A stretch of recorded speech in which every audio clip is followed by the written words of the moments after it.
ask you a question? What do you have? Go ahead. No, that's enough. Go ahead. Can I ask? But that wasn't my question. The problem is you don't write the truth. So, as far as I'm concerned, I want to go to the next Can I person. ask you a question about... No, not CNN, please. Go ahead. The White House has not responded to these I allegations. told you. CNN is fake news. Don't talk to me. Go ahead, please. But he says he was retaliated against, and that's why he was removed from his job. Do you have a response to that?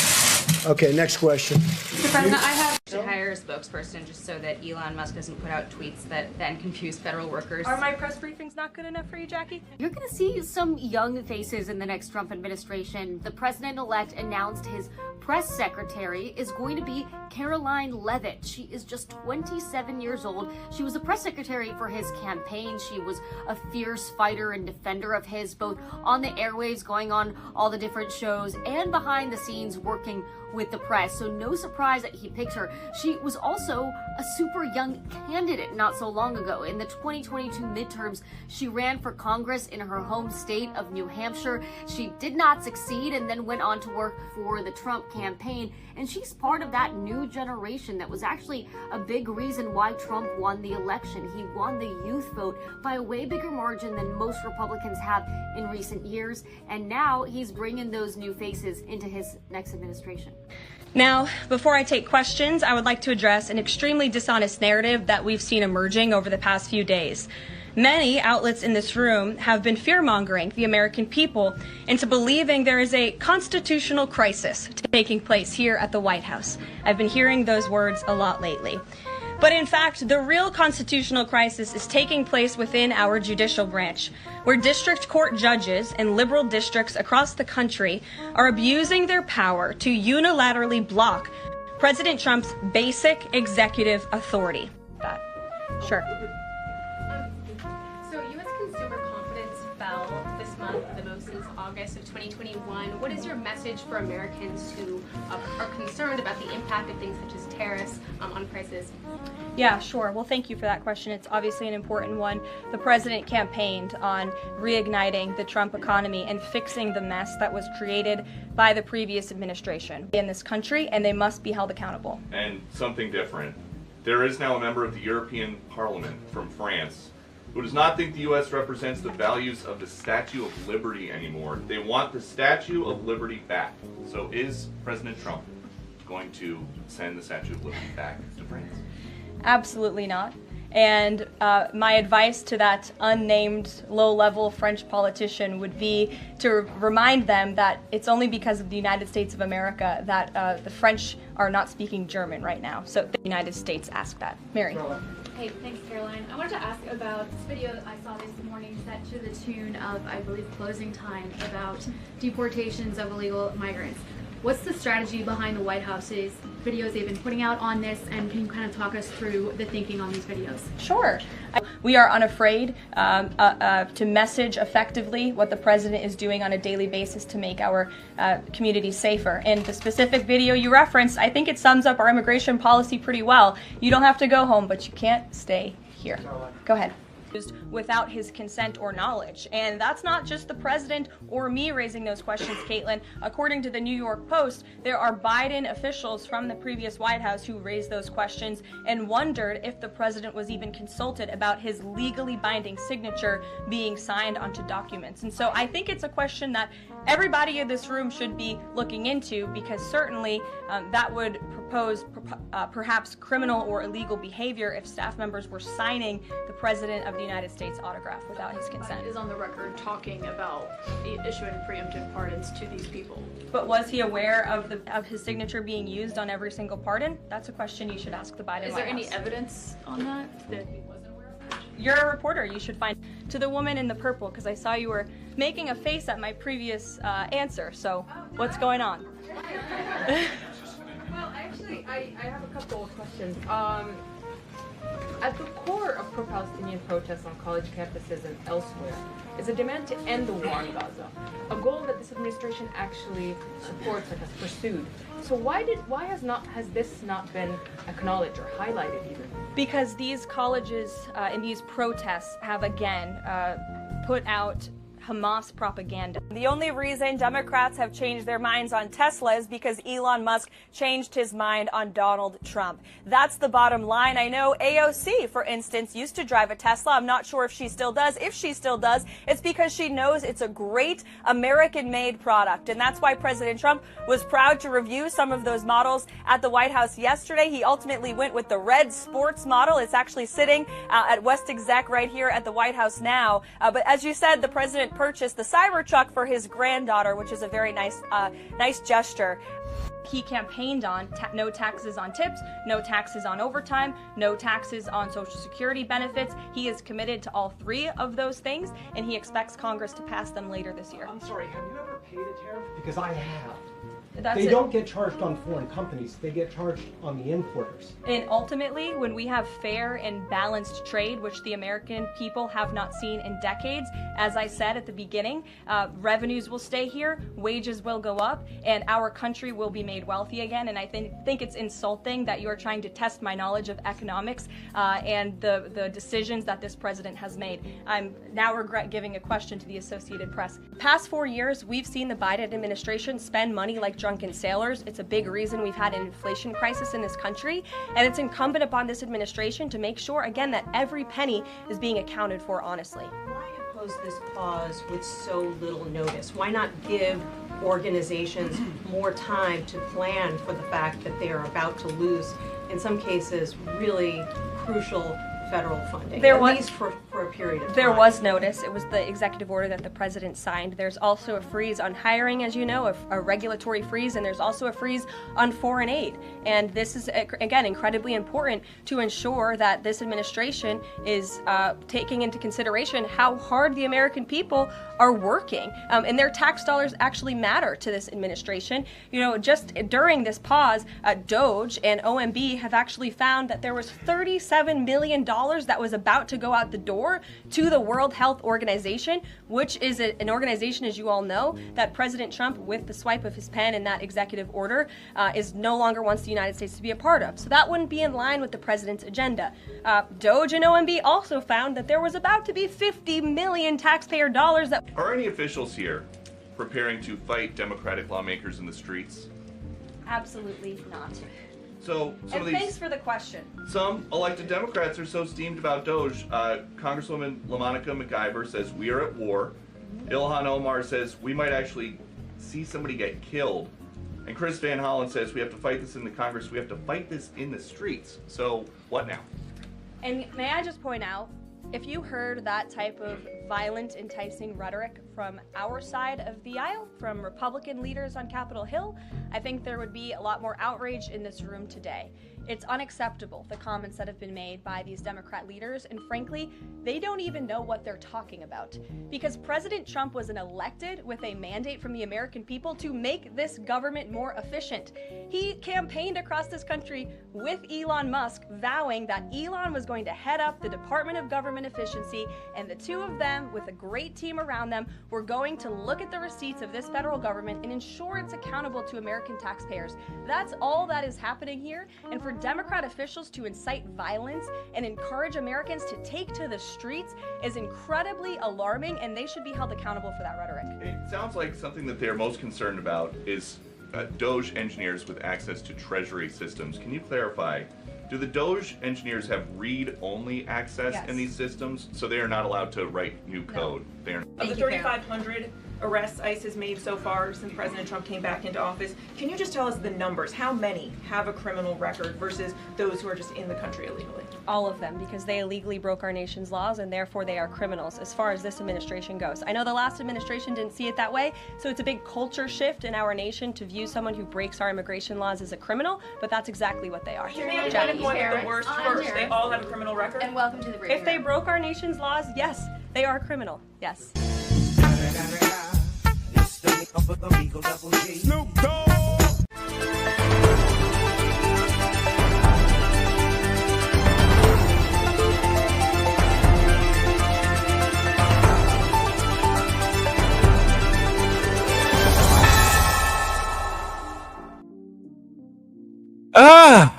Good morning, good afternoon, good evening. Wherever this video finds you, welcome to Ticks. How y'all doing? How y'all doing? Detroit 313 ABM. Salute to the patriarchy. Okay, so last time I was on, y'all pretty much caught me in my quote unquote in a crash out meltdown. But that's when I go off like that, it's because I'm tired. I'm frustrated. And when I get that way, I'm cranky and I do not have time to play games with people. I will curse you out. And that's exactly what you heard. So when I do that, it's because I'm pissed off. Highly pissed off. And I'm just sick of the bull. Sick of the bull crap. I make no apologies for it. I mean, some of the language was harsh, but you know, sometimes your daddy or your uncle need to cuss you out for being stupid. And that's the way I look at it. So it is what it is. Because man, the idiocy that I be going through on these social media streets. Whoo. So tomorrow,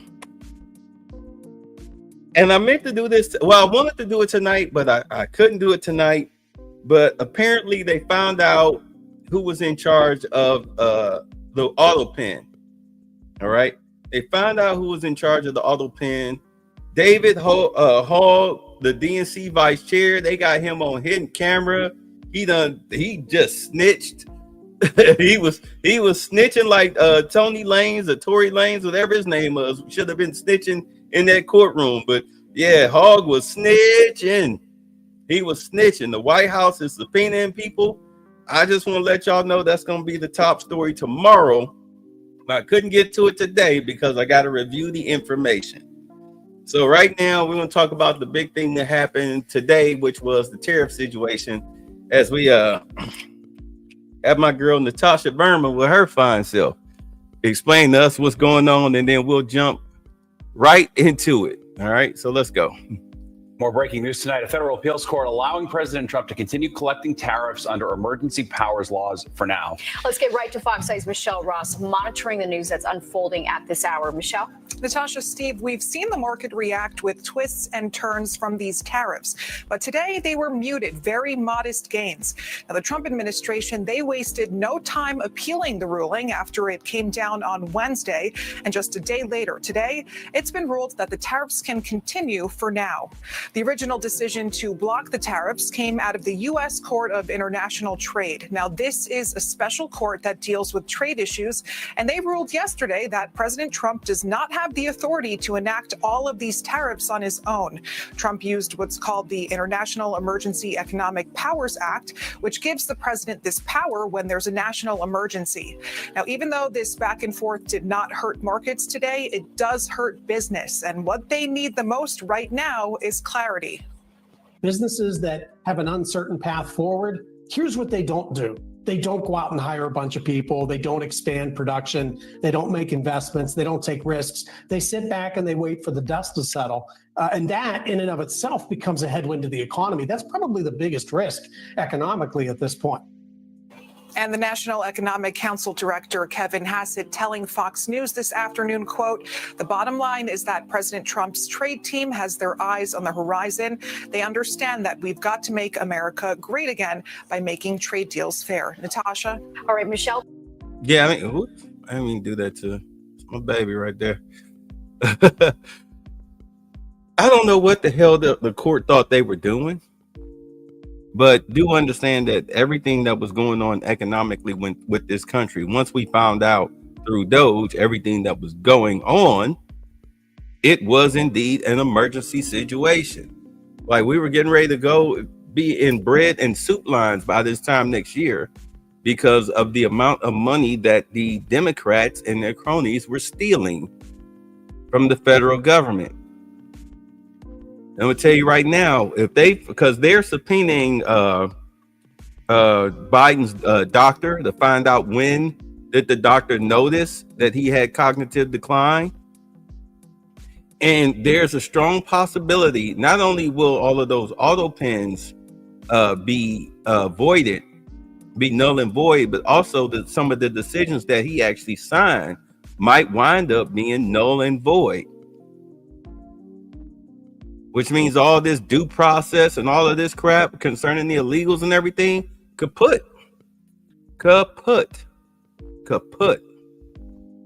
All of that stuff might get vacated. That's a beautiful thing. Anyway, I know she's a fine Indian woman. Anyway, let's get on to the main event. But getting back to the tariffs, though, yeah, he has the right to do that, just like he also has the right to use the Alien Enemies Act. But you're going to have to go back to the Supreme Court in order to have all of that stuff overturned. You got to go back and re-argue your case on that. But as you can see, Trump let out, who did he let out? He let out that one gang member and somebody else, some other rapper, a black dude, you know, because he's so racist. I wouldn't be surprised if he vacated or pardoned everybody that's in jail, like on weed charges, considering how now marijuana is legal. If anything, I would go ahead, I would give all of those people pardons. I would let them out, and then I would start throwing these criminal illegals in these prisons. I'd start throwing them in there. And when they sit up there and talk about, you know, oh, due process, okay. We'll give them due process. Meanwhile, they're not free to roam the streets of America.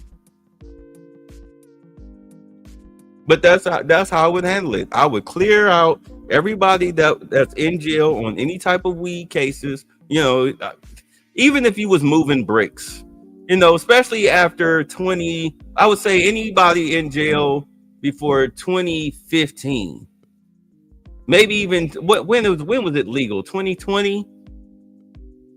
Anybody arrested before then, I would go ahead and give all of them pardons. I'd give all of them pardons. I give them all pardons and then replace them with the illegals. Does that sound fair?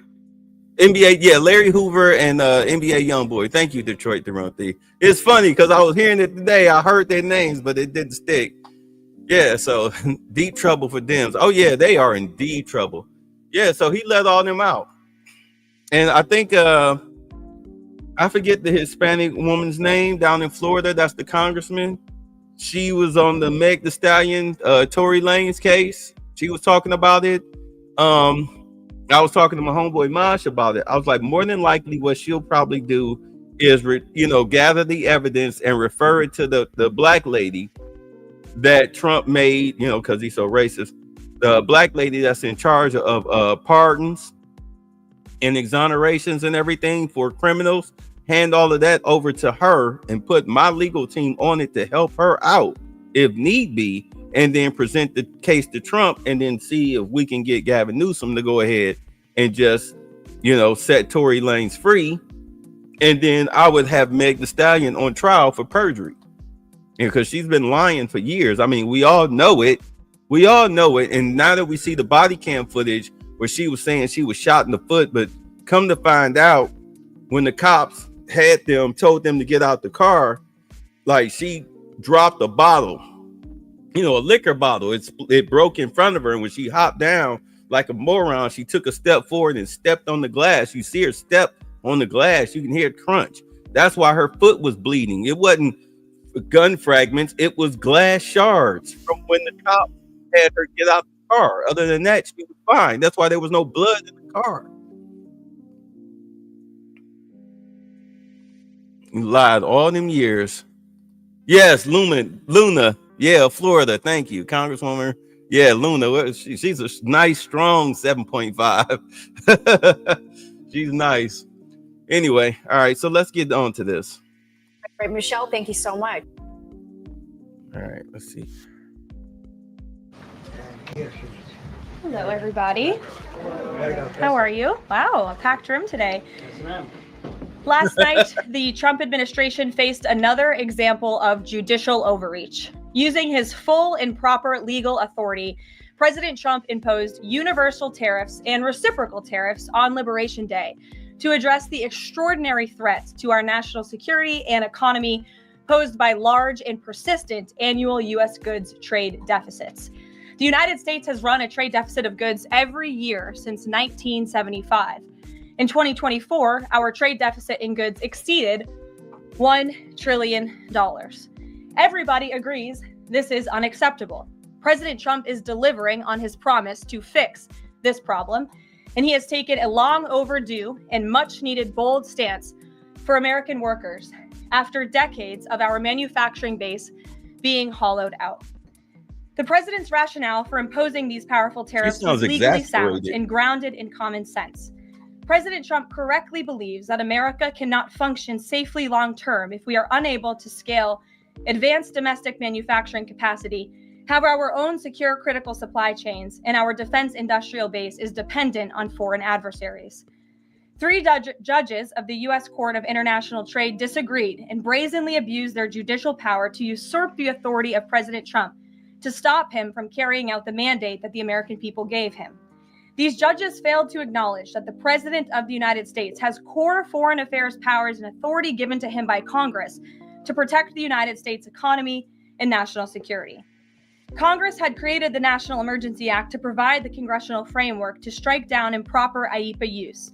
And any questions over whether President Trump improperly imposed these IEEPA tariffs were already adjudicated in Congress following Liberation Day. Congress firmly rejected an effort led by Senator Rand Paul and Democrats to terminate the president's reciprocal tariffs. The courts should have no role here. There is a troubling and dangerous trend of unelected judges inserting themselves into the presidential decision-making process.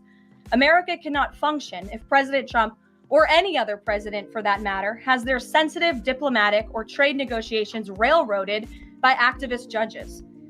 That's the point. Remember that guy before Trump was sworn in? We had the nerdy guy with the glasses on hidden cam saying how they were stealing money, throwing like gold bars off the Titanic. They were stealing our taxpayer money from the government in bunches. Oh, by the way, David Hogg, the DNC vice chair that's under fire for wanting to change out all of the leadership in the DNC, he snitched about what happened with the money and all of that stuff. He snitched on that. I guess he was out having a few drinks, talking to somebody he thought he could trust, and they had the little secret squirrel cam. Oh yeah, really, David? What else happened? Really? So what happened with this and that? Please speaking to my bosom. I mean, he was just snitching. Who he was snitching. But yeah, so apparently, you have some Republicans that are filing articles of impeachment against a lot of these judges that are getting in the way. But the guy was saying that they had people across the United States, especially in the Pentagon and whatnot, that were going to get in the way of whatever Trump was doing. It was going to be a presidential sabotage mission.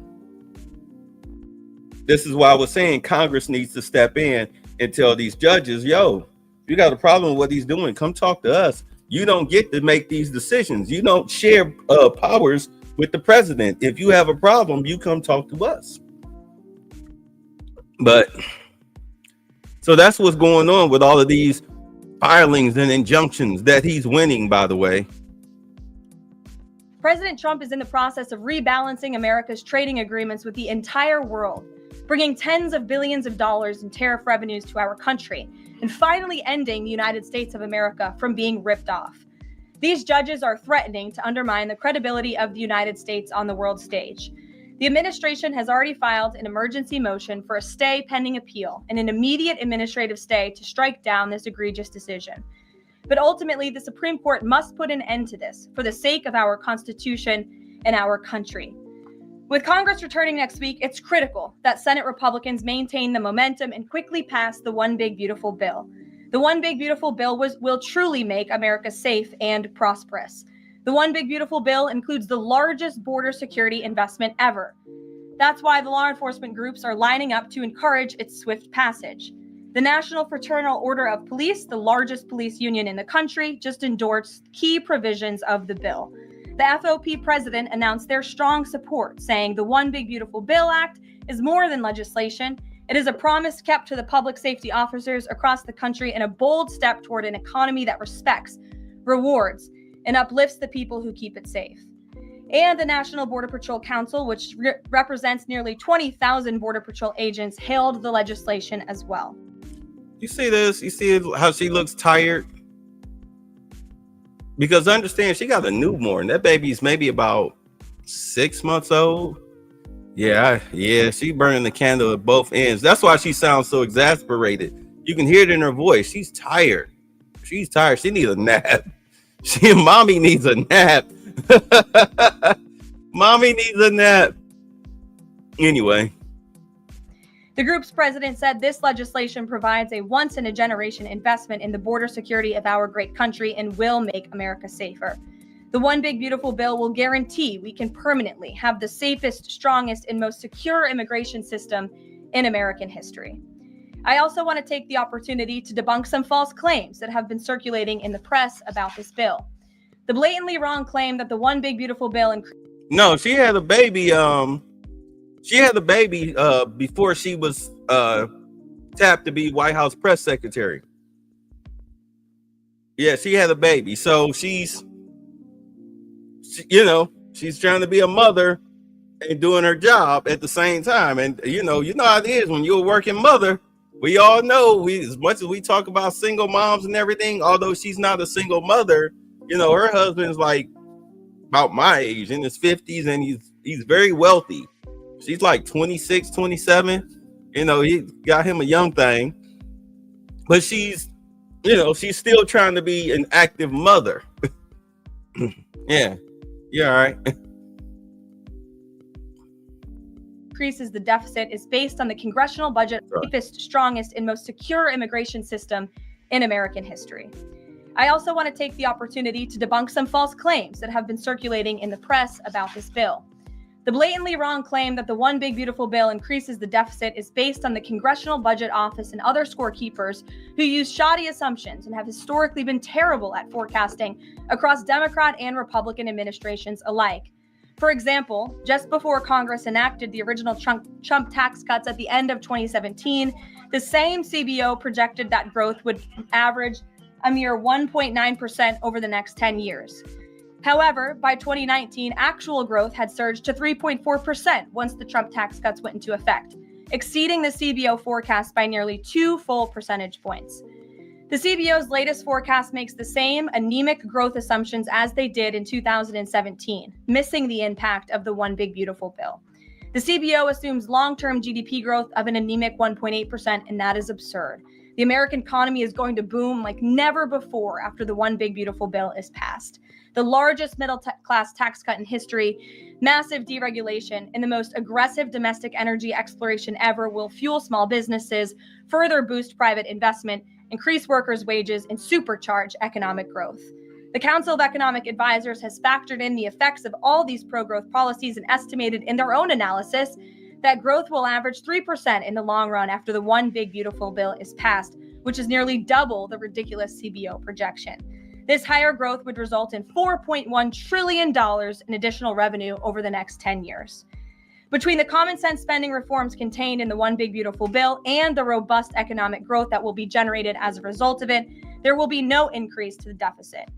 The same analysis from the CEA shows just how this historic package will unleash prosperity and ignite a blue-collar boom across America. But if the radical Democrats get their way and the One Big Beautiful Bill does not pass, Americans will face a whopping $4 trillion tax hike. This is unacceptable to President Trump. President Trump will not allow Democrats to massively raise Americans' taxes. Senate Republicans must get this bill passed. Failure is not an option. The American people are counting on Republicans to deliver. But CNN and MSNBC and other alphabet media is talking about he's only giving tax breaks to his billionaire friends. Let me explain this to my peoples, and I understand I need to be more kinder and gentler when I talk to y'all, because when I'm aggressive I turn y'all off. I used to be like in a lot of positions that y'all are in, especially before I moved down here. Like I was working 2.5 jobs. Like I worked 2 full-time jobs, and then turn around. Like if I was off one day or on whatever job, I would get out there, I would Uber. I mean, I was like stacking ends. I wasn't poor. I was just on the grind. I was in Ohio. Like I'm on the grind. I'm making money,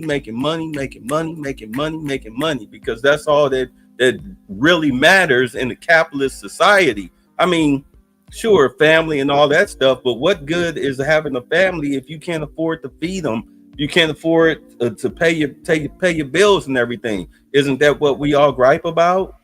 Bills. So I'm grinding. But when I would come home, I turned on the news, and I used to watch CNN, and I used to watch MSNBC and all of this stuff. I would watch those news channels because, YouTube is what YouTube was talking about was racism. We had a lot of racism going around. We're talking about like the Obama era and then the Trump era. All right. I moved down here, in 2019. So it was like a year before Trump was out of office.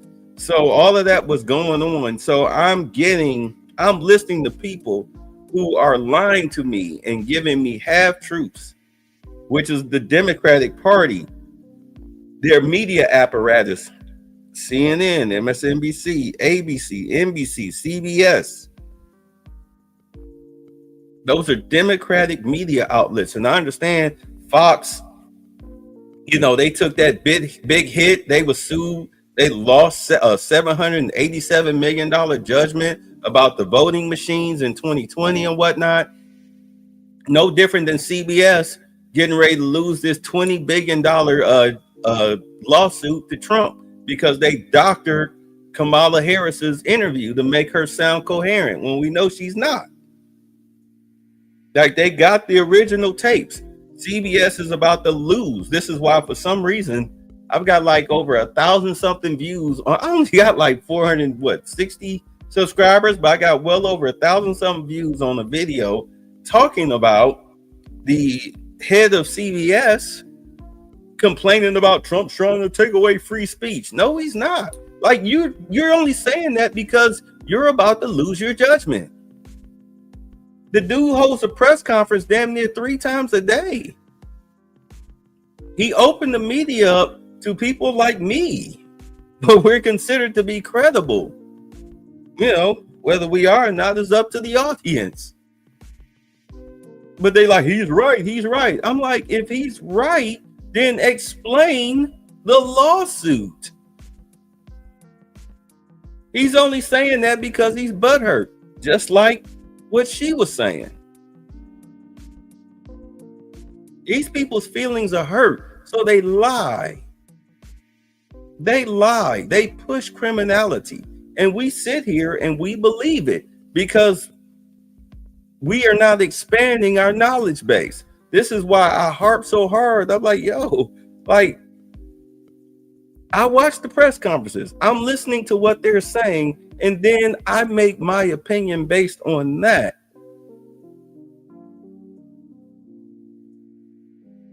I don't let the alphabet media tell me how to think. I tell myself how to think. Tell me the truth. Let me hear it come out of your mouth. Okay, I'm going to hold you to that. We should do that with everything. Trust nobody. Take what they say with a grain of salt. Until I see it happening, fine. But okay, I'll go along with what you're saying. Until something disastrous happens, I have no reason to be getting all bent out of shape with fake outrage. You're trying to say that Elon Musk kicked out of the White House. He said months ago that he was leaving before June, at the end of May. He even said it last month. Yeah, I'll be out of there end of May. I got business to run. It's the end of May. And they're trying, he ran out of the White House. Like, what?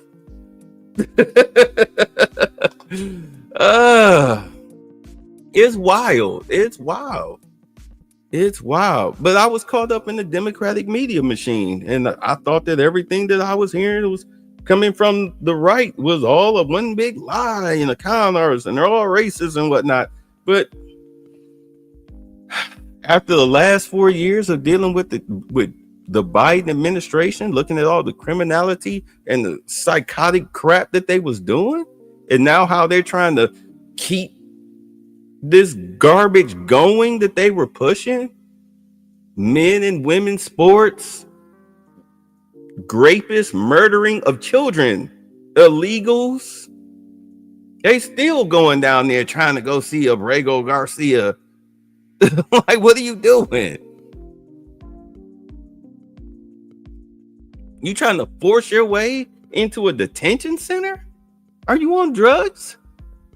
Because you don't tell me, I'ma tell you.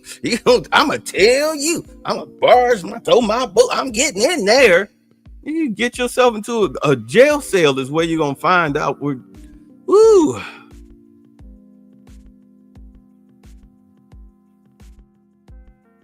To the point now you got a Mexican shooting Jewish people who are actually at a fundraiser to help Palestinians. I mean, how wild is that?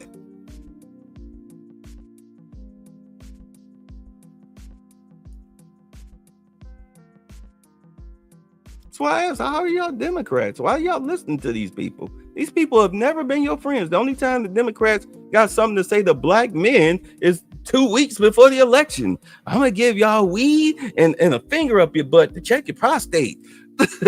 Like, what?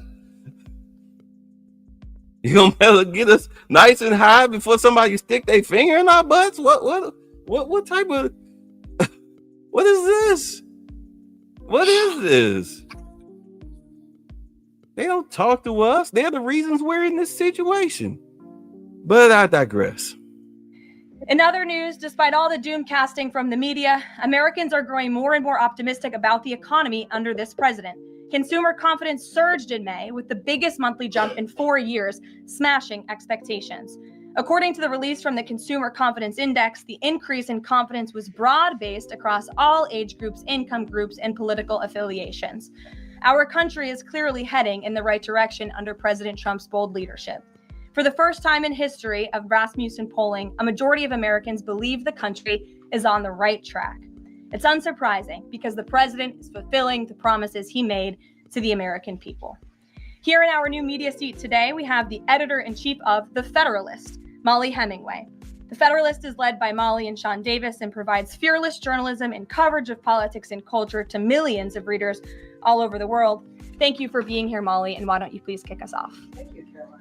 Thank you. In the first Trump administration, there was an effort to stymie the agenda of Trump through the Russia collusion hoax perpetuated by many people in the media, including some people seated here or the media outlets they represent, and other Democrats as well. The second Trump administration, to reference what you said at the beginning, seems to be subject to an effort to stymie the agenda using rogue lower court judges. You mentioned that the Supreme Court could and should do something to rein in these lower court judges. Also, Congress could do something about it, but they don't seem terribly interested in it. It also seems there's not much of an actual coordinated effort from this White House to take and tackle this effort from judges, Democrats and other people using these judges to stymie the agenda. Is there an actual effort by this White House to tackle this issue? Yeah, what are you guys doing? If so, what is it? There is an effort by this administration to tackle these rogue judges and the injunctions and the blockades that we have faced in our broken judicial system in every case. I mean, we have seen time and time again these lower district court judges ruling against this administration and the president's basic executive authority and powers. And this administration is fighting every single one of those battles in court, including already the block that came down from the tariff court, the IEPA court last night. And as on my way out here to the briefing room, I understand that there was another district court judge right here in Washington, D.C. who ruled against the president's tariff power. And I will get to the heart of your question, and I'm glad that we are addressing this in the room today, because nationwide injunctions ordered against the first Trump administration, Trump 1.0, account for more than half of the injunctions issued in this country since 1963. And President Trump had more injunctions in one full month of office in February than Joe Biden had in 3 years. And let me roll through some of these radical injunctions to paint the picture for the American people at home. These are not just talking points. These are real judges in the court of law who are trying to block the president's power and the policies that he was elected to enact. For example, a court ordered the Trump administration to return already deported terrorist aliens back to the United States. A court has ruled the Trump administration can't even temporarily pause our refugee programs. Courts prohibited the Trump administration from eliminating federal funding for child transgender surgery and mutilation, a practice that the American people overwhelmingly reject. A court also held that the Trump administration could not ban people experiencing gender dysphoria or mental health issues from serving in the military. Ridiculous. Courts prohibited the removal of transgender women from women's prisons, despite potential physical harm to real women in those prisons, biological women. A Northern District of California judge issued an absurd ruling that the president cannot fire people within the executive branch without Congress passing a bill, even though Congress has expressly authorized the president through the Office of Personnel Management to authorize reductions in force across agencies. A court also ordered the Trump administration to rehire thousands of already fired employees in several cases.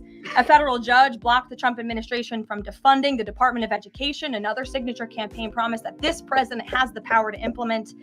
Courts ordered the Trump administration could not eliminate funding for illegal DEI programs, hence the word illegal. These are illegal programs to begin with, and now the courts are trying to say this president can't roll them back.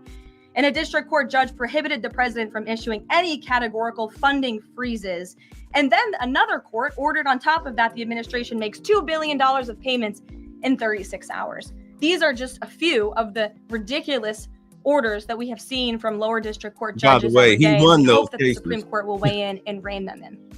White House advisor Stephen Miller says it's judicial tyranny. Some people are calling it a judicial coup. Yeah, it's You're big. saying you're responding to each and every one of these actions, efforts by these judges to delay or thwart the implementation of the agenda. But is there going to be anything more than that, or is it just going to let this operation continue, even though it could delay everything for years until the presidency is over? The administration is operating under the directive given to from the president that we need to comply with the court's orders. He's made that very clear, but we're going to fight them in court, and we're going to win on the merits of these cases because we know we are acting within the president's legal and executive authorities. And thanks for being here. Gabe. Thank you, Caroline. Question on tariffs, but first, actually, some foreign policy news, some breaking news. Some local Israeli media is reporting that Prime Minister Netanyahu told hostage families that he's accepted a 60-day truce offer. Yep. All right. There's y'all California cutie. This look like this could be like her cousin or something standing next to her. Yeah, that's our California cutie. Let's see I wonder if Caitlin Collins is in the room to start some trouble. It wouldn't be a press conference without her starting trouble. But let's get back to it. So they were talking about the Israeli hostages. Let's see what's going on. So can you confirm, have Israel and Hamas agreed to a truce? I can confirm that Special Envoy Witkoff and the president submitted a ceasefire proposal to Hamas that Israel backed and supported. Israel signed off on this proposal before it was sent to Hamas. I can also confirm that those discussions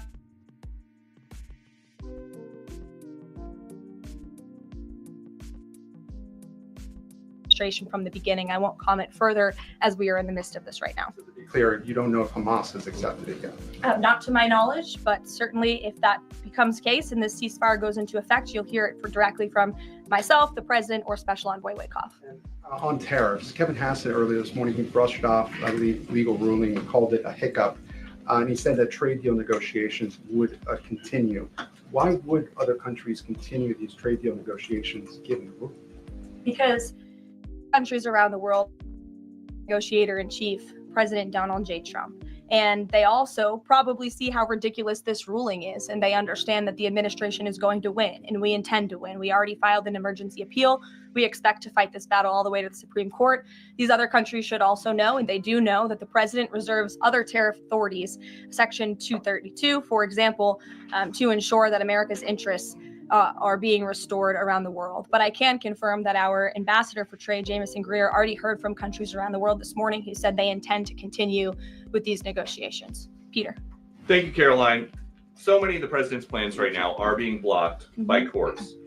If the courts are going to be the ones who are shaping policy, does the president wish he would have just become a judge instead? I think the president would take this job over being a judge, and certainly the president is acting within his authority. He wishes judges would do the same. But so the courts are basically telling you guys they think that the White House's policies, the president's policies, are in some way against the law. So why can't President Trump ask the Republicans that control the House and the Republicans that control the Senate just to make a new law? Well, these laws have already been granted to the president by the Constitution and by laws that have been previously passed. I'll give you another example. For instance, we've been blocked in court for the revocation of visas from individuals who have the privilege of studying in the United States of America. Secretary of State Rubio has simply used his authority to revoke those visas, to revoke that privilege, and we've seen the courts try to block that. So if these judges want to be the Secretary of State or they want to be the president, they can run for office themselves. It should be the other way around. But all of the actions the president has taken rely on legal authorities that have already been granted to him by our nation's existing laws. And on a different topic, there are some folks in President Biden's inner circle who are now in talks with Republicans in Congress to give interviews about how they may have handled President Biden's decline. Is the president satisfied with aides only sitting for these transcribed interviews, or would he also like to see some kind of testimony from the former First Lady, Dr. Biden? I think, frankly, the former First Lady should certainly speak up about what she saw in regards to her husband and when she saw it and what she knew, because I think anybody looking again at the videos and photo evidence of Joe Biden with your own eyes and a little bit of common sense can see this was a clear cover up. And Jill Biden was certainly complicit in that cover up. There's documentation, video evidence of her clearly shielding her husband away from the cameras. They were just on The View last week. She was saying everything is fine. She's still lying to the American people. She still thinks the American public are so stupid that they're going to believe her lies. And frankly, it's insulting and she needs to answer for it. Ouija. Caroline, President Trump was asked what he thought about Elon Musk's claim that the big, beautiful bill increases the budget deficit and undermines the work of DOGE. And the president didn't actually comment on those remarks. He just talked about the need to support the bill. So what does the president think about what Elon Musk said? Well, the president is very proud of the one big beautiful bill and he wants to see it pass. He wants the Senate to get to work on it and send it to his desk as quickly as possible. Of course, as you know, Elon Musk announced last night his departure as an official special government employee from the Trump administration. We thank him for his service. We thank him for getting DOGE off of the ground, and the efforts to cut waste, fraud, and abuse will continue. So he doesn't have any comment about Musk saying it adds to the deficit and it undermines all his work? The president commented on this. I commented on it. I told you that this bill saves $1.6 trillion according to the Council of Economic Advisors and the analyses that the president believes in. So he gave a comment. I gave a comment. Just because you don't like that comment doesn't mean it's not a comment. Rachel. Man, I need to do some more clips. Well, a lot of people, and see, this is when it comes to understanding information and why I've been watching these conferences or whatnot. A lot of people don't seem to understand why the one big beautiful bill is great for the average American.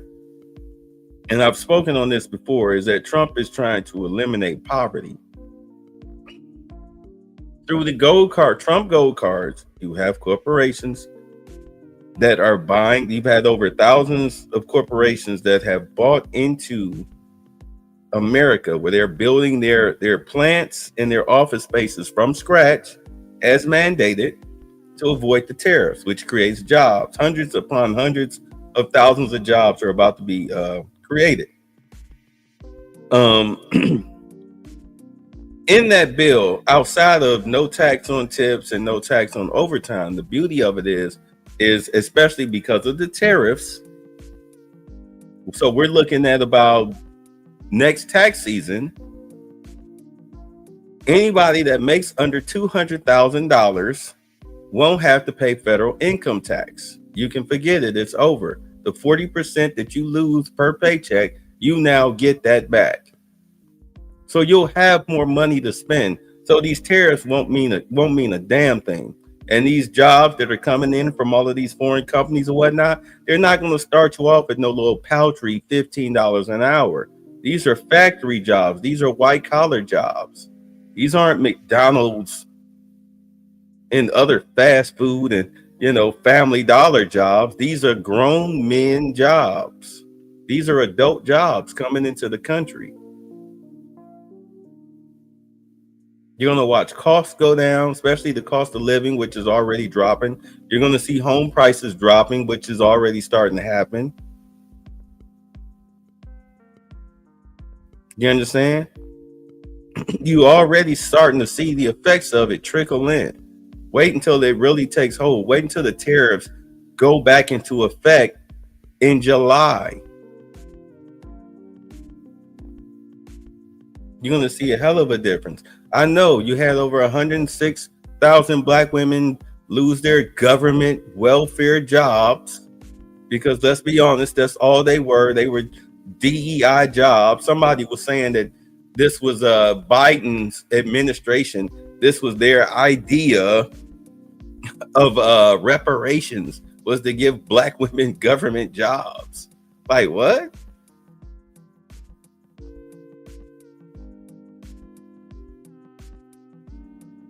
But you have people in the media steady especially congressmen on the Democratic side talking about some tax breaks to his billionaire friends. Billionaires create jobs. Those tax breaks that he's giving them is so they can move their businesses here. You move your business here in the United States, you get a tax break. But you think they're going to move a bunch of factories here and have nobody work them? They're just going to sit empty? How will they make money? I swear to God, people don't think. It's just like with the whole Social Security and Medicaid. They're kicking the illegals off of Social Security and Medicaid, not the average person. Well, the deadbeats, yeah. Those people have to go. You need to get off of it. Get your ass out there and work.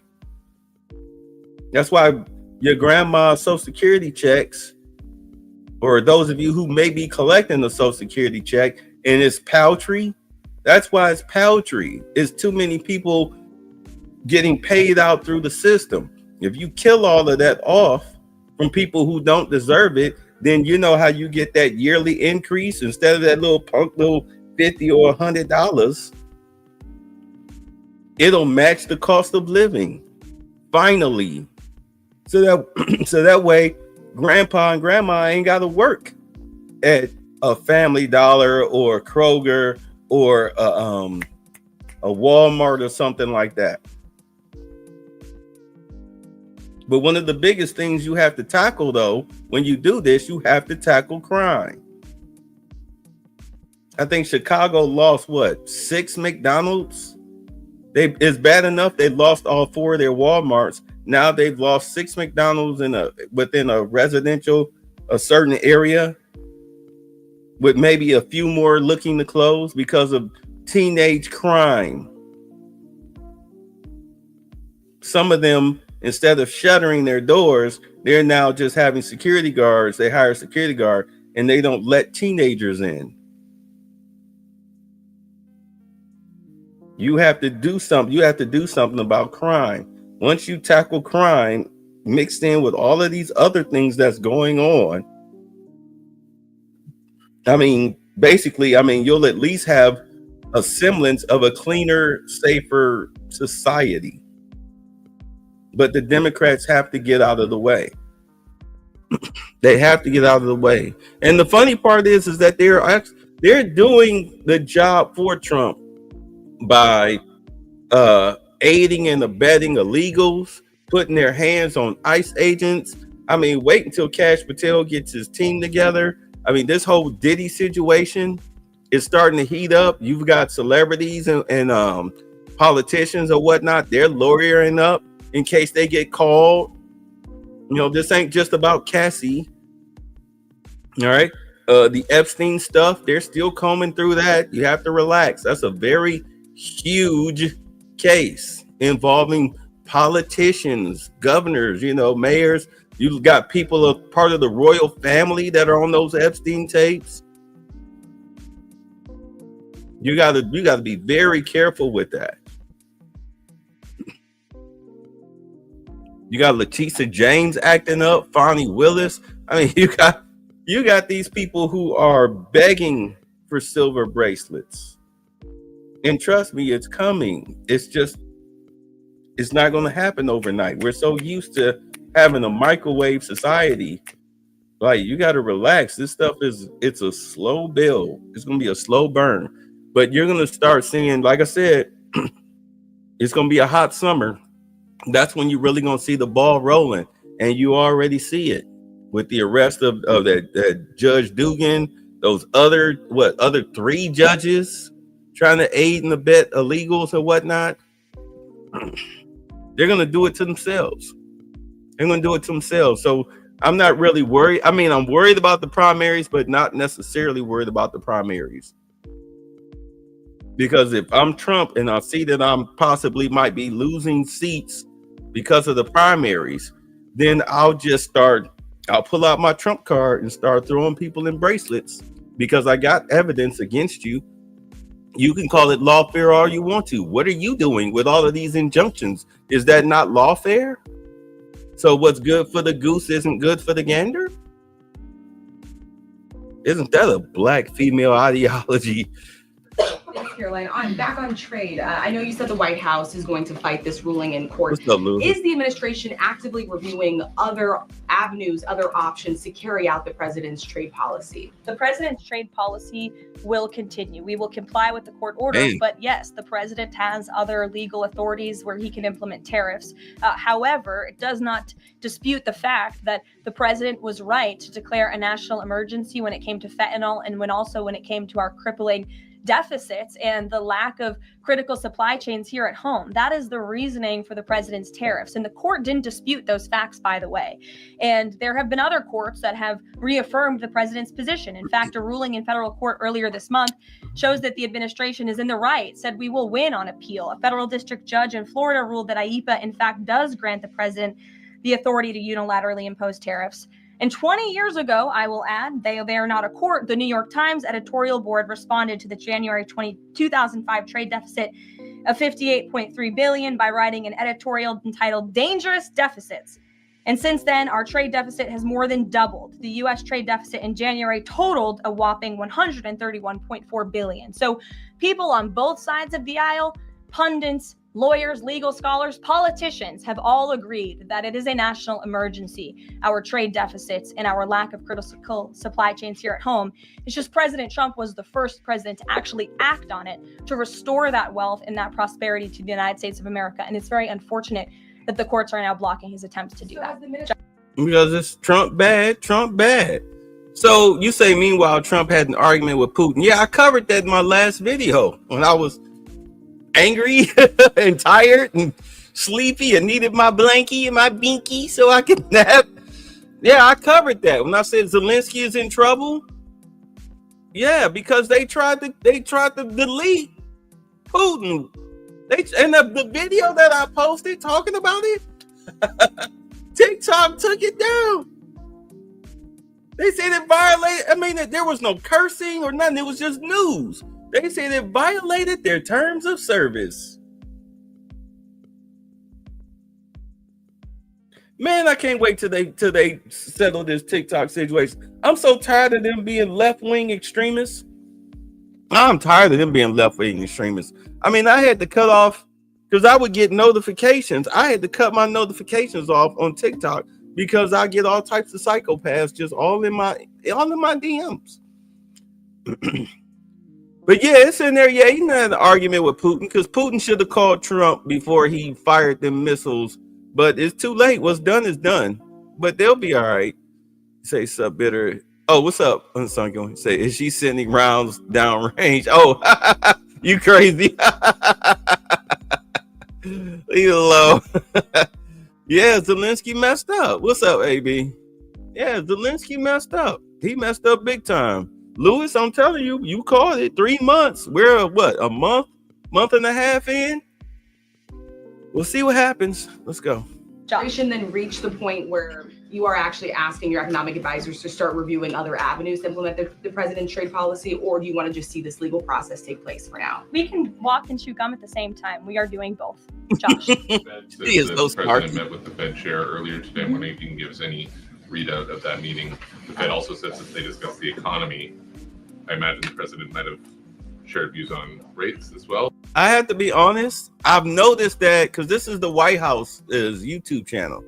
I've noticed that over the past week or so, they clearly hired a better cameraman, because before, remember, they had the wide shot and the person would be asking the question and I would have to try to find them. Yeah, they're zooming in on them now. I appreciate them. Thank you very much. Sure. I can share with you that we saw, the president and I both saw the statement that the Fed put out after the meeting.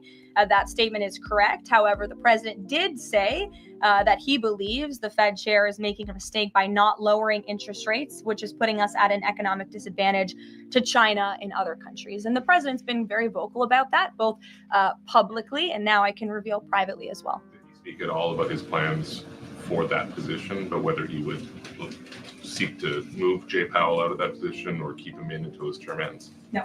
Okay. Very quickly on the tariff question, you mentioned Section 232 earlier. Are you suggesting that you might sort of speed up some of the existing 232 investigations, or are you talking potentially using 232 as a replacement power if this ruling doesn't go your way? Of course, you would hope it does. I'm not suggesting that. I'm just simply stating the fact that the president has other legal authorities he can use to implement tariffs, and the administration is willing to use those. As you know, we already have applied Section 232 tariffs on specific industries. Yep, thank you. President Trump said that he needed 1.5 to 2 weeks to determine whether or not he believed Vladimir Putin wanted peace. He has been in office now for 4 months. What does he believe is going to happen in the next 1.5 to 2 weeks that would change his opinion? Well, it is my understanding and it is our hope that Russia and Ukraine will engage in direct talks and negotiations next week in Istanbul. And we believe that meeting is going to take place. And that is a meeting the president encouraged and urged for these two sides to come together and negotiate directly. And the president has been clear from the very beginning of this conflict that he wants to see this conflict solved on the negotiating table, not on the battlefield. And he's told that to both leaders, again, both publicly and privately. So hopefully next week, it will move the ball forward in this. It's going to participate. Here's the thing with that. Zelensky is so mad with power. That's why I'm calling him the modern day Napoleon, because he's trying to get us to fight his battles now by provoking a war with Russia, because he's now backed by the United States. He's now under the U.S. protection, which is why he sent those drones to try to crash Putin's plane or helicopter, or whatever. But they shot him down. They took that stuff. They took him down. That's why he fired those missiles in Ukraine. It's not like he just did it just because. Like, they tried to take him out. So as far as them getting together to talk, I mean, more than likely, if I was Putin, I would do it through Zoom. I would not want to be in the same room with him because, I mean, but then again, understand that Putin used to be like, he was a Russian James Bond. He was literally a spy.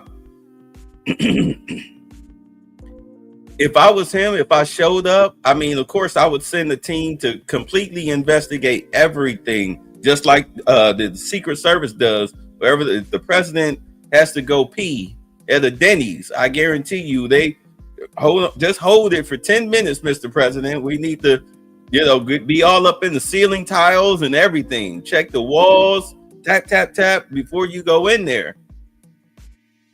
Because you're talking about, the president. Same thing with Russia. I mean, they already killed one of his top, generals, advisors with a car bomb, and then they tried to kill him this time. I'm sorry, delete. YouTube guidelines. At any rate, if I was to go, I put it to you like this. If I was Zelensky, I wouldn't show up. If Putin is going to be there, I wouldn't be there. Unless I had guaranteed protection from the United States. Like I had Secret Service style protection from the United States. That's the only way I would show up to that meeting if Putin is going to be there. Other than that, I don't think he's going to walk out of there in good condition. I think something's going to happen because Putin is sick of him, and I know Trump is sick of him. And don't think Trump is scared to, the needs of the many outweigh the needs of the few. Don't think he don't live by that philosophy. Ask the Houthis. At any rate, In those conversations, we will let you know if the president. No, I didn't know that. Representative. I'm not tracking that at this time. Kelly in the back. Sure. James clarify once and for all the Qatari jet, the sale, or the gift, because the Qatari government is asking the U.S. to clarify that the jet's pending transfer was initiated by the Trump administration. So is this something that the White House is going to do? The amount of questions we've received, and we've been incredibly clear, and I have answered this, the president has answered this, the Department of Defense has answered this. This is a government-to-government gift transfer from the Qataris to the Department of Defense, to the United States Air Force. It is now in their hands, and for further details on where that stands, I would defer you to the Department of Defense and the United States Air Force. I have nothing more for you on that. Deanna. Thanks, Caroline. 2 questions, one on Big Beautiful Bill, one on immigration. Sure. Yesterday, Trump said, we'll be negotiating that bill, and I'm not happy about certain aspects of it, but I'm thrilled by other aspects of it. Wondering if you could, share any specifics on that. And on immigration, do you know how many illegal migrants have taken Trump's voucher program so far and have deported themselves? I believe it's in the thousands of those who have chosen the easier route of self-deportation, and we certainly encourage all illegal aliens who are present within our homeland to take that option. It's a much more pleasant option than being deported, and we will deport you if you're here illegally. That's our intention. As for the first question, what the president was speaking about is how this is a great bill. However, it has come as a result of a hard negotiation. It's difficult to get things done on Capitol Hill, but thanks to President Trump, this bill is moving in the right direction. And thanks to House Republicans and the leadership over there as well, who did a great job mediating both sides of the caucus to move this bill to the Senate. And now the president, again, has told his friends on the Senate side and is already engaged in those conversations to get that bill back to his desk as soon as possible. Yeah, because understand, under the Self-Deportation Act that Trump did, where you can go ahead through the app, you can book your flight, go ahead, go to the airport, bus terminal, helicopter pad, train station, Hertz rent-a-car, Uber, however the hell you want to get the hell up out of here. Just get the hell up out of here. You can do that through the app. The government will pay for your transportation out of here, and they'll give you $1,000 when you get there. That's a lot of money, especially in South America, especially in Brazil. I think the exchange rate is $59 to every US dollar. Hold on, let me see exchange rate. I just want to make sure. Exchange rate, here we go. All right, so $1 US, let's say in, good Lord. Okay, the Mexican pesos. So $1 US is worth $19.33 of theirs. Let's see here. Let's see. We were talking about. Let's see here. You have a lot of people. Okay, El Salvador. $1 US is worth $8.75 for them. Let's see here. That's the Philippines. Panama. Okay, we do Panama. Okay, it's the same amount. Oops. What's I talking about? Brazil? Hold on, let me go back up here. Brazil. There we go. Okay, $5. Damn, did the US dollar crash? $5.67. That's wild. Hold on.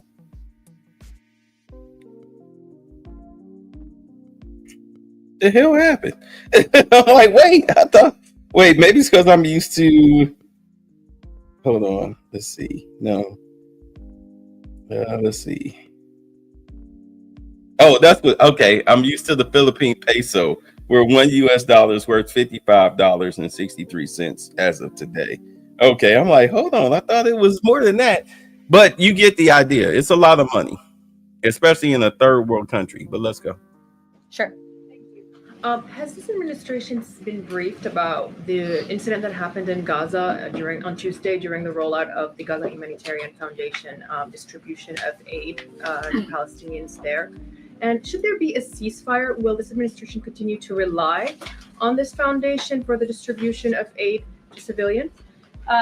Are you referring, what incident are you referring to? Tuesday, when the aid was rolled out to Gaza for the first time in many months, and meals and food was given to hungry people thanks to President Trump. Yes, we were briefed on that plan. The president was the reason that aid went into Gaza, and he got the Israelis to support that plan.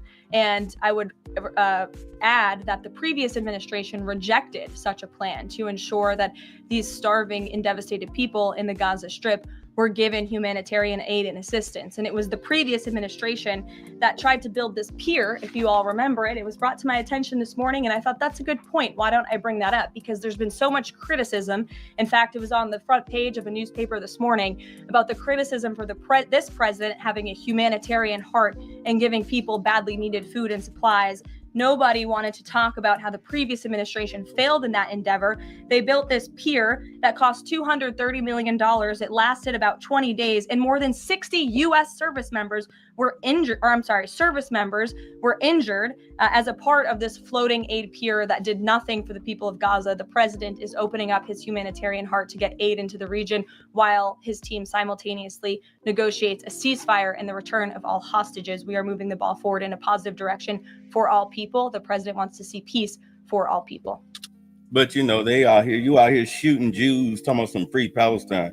But okay, so I know, right? Okay, so $1 is worth $59 in the Dominican peso. All right, I'm like, I know what the hell I'm talking about. I was like, I had to check that out. Like, that didn't make no sense. And $509, $1 is worth $509 in Costa Rica. And $1 is worth $4,130 in Colombia.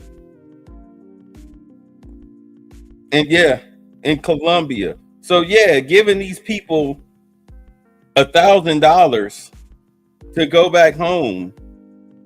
Look at that, $4,000 and $4,003.57 in Cambodia. So man, good Lord. I don't want to hear it. $1,000 is great. Jasmine. Thanks so much, Caroline. A notice investigation found that the Hallmark Maha Commission report that was released last week cites studies that appear to not exist. We know that because in part, we reached out to some of the listed authors who said that they didn't write the studies cited. So I want to ask, does the White House have confidence that the information coming from HHS can be trusted? Yes, we have. This is that same chick that was trying to say that stuff about South Africa, that those crosses are in burial sites. Like, we know that they're memorials, you moron. That's that same chick. Anyway. I have complete confidence in Secretary Kennedy and his team at HHS. I understand there were some formatting issues with the Maha report that are being addressed, and the report will be updated, but it does not negate the substance of the report, which, as you know, is one of the most transformative health reports that has ever been released by the federal government, is backed on good science that has never been recognized by the federal government. And a quick follow-up, can you talk about what tools or research goes into production of these kinds of reports? For instance, is it AI that's used to put together these reports now? I can't speak to that. I would defer you to the Department of Health and Human Services. What I know is just what I told you. Lindsay. Caroline. Many small businesses that we've talked to since the tariffs have been in place have said what would really help them is a long-term plan so that they can catch up. In light of what's happened now, this trade war with the courts, How will that impact this 90-day window? Will you guys be adjusting that? And how can you help relieve some of these small businesses? Well, I would say nobody understands the needs of business owners, and nobody has the backs of our small business community more than President Donald J. Trump. He believes, I've heard him talk about this with small business He owns owners a bunch himself, of small that businesses, small believe businesses it or are not. truly the backbone of our American economy. And that's why the president is supporting the One Big Beautiful Bill. So for those you spoke to who are asking for a long-term plan, big tax cuts are coming their way. No tax on tips, no tax on overtime for their workers, more money in their pockets. Their bottom lines will be larger. They can pay their people more. Wages are going to go up. Inflation will continue to come down. We've already seen energy prices plummeting as a result of this president's economic and energy agenda that he has been implementing across the federal government, reducing burdensome regulation. All of that is good news for small business owners across the country. That's why they strongly support the president. And that's the Trump economic plan that is underway. And again, you're emphasizing, I believe, the need to pass the One Big Beautiful Bill, and the president wants to see that happen. Did I not say Will you that? still work within that 90-day window for these trade negotiations? Again, as far as we're concerned, our trade agenda is moving forward, and we've already heard from countries around the world today who will continue to negotiate in good faith with the United States so we can cut good trade deals on behalf of the American people, and we fully expect to win this case in court. Sure. On Golden Dome, the president put out this number of $61 billion. How did he arrive at that? Is that the number it will cost to protect Canada, and is it negotiable, or where did it come from?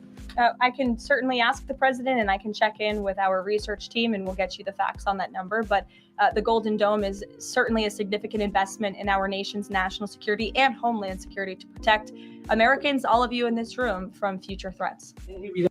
By the way, well, I got her blinked out. She probably need this little rest right quick.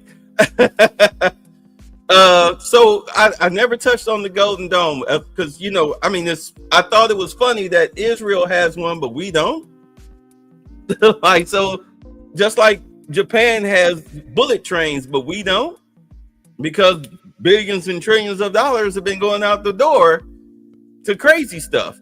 But now that the money is pouring in, you can now get those bullet trains. It's ridiculous that we don't have them here in the United States, just like it's ridiculous that we don't have the Golden Dome as air defense. So apparently he told Canada, hey, look, because Canada's like, well, can we get in on that? Like, well, this is what it's going to cost you, these billions of dollars. But I tell you what, we'll save you the money. You won't have to pay a dime if you let us annex you and you become the 51st state.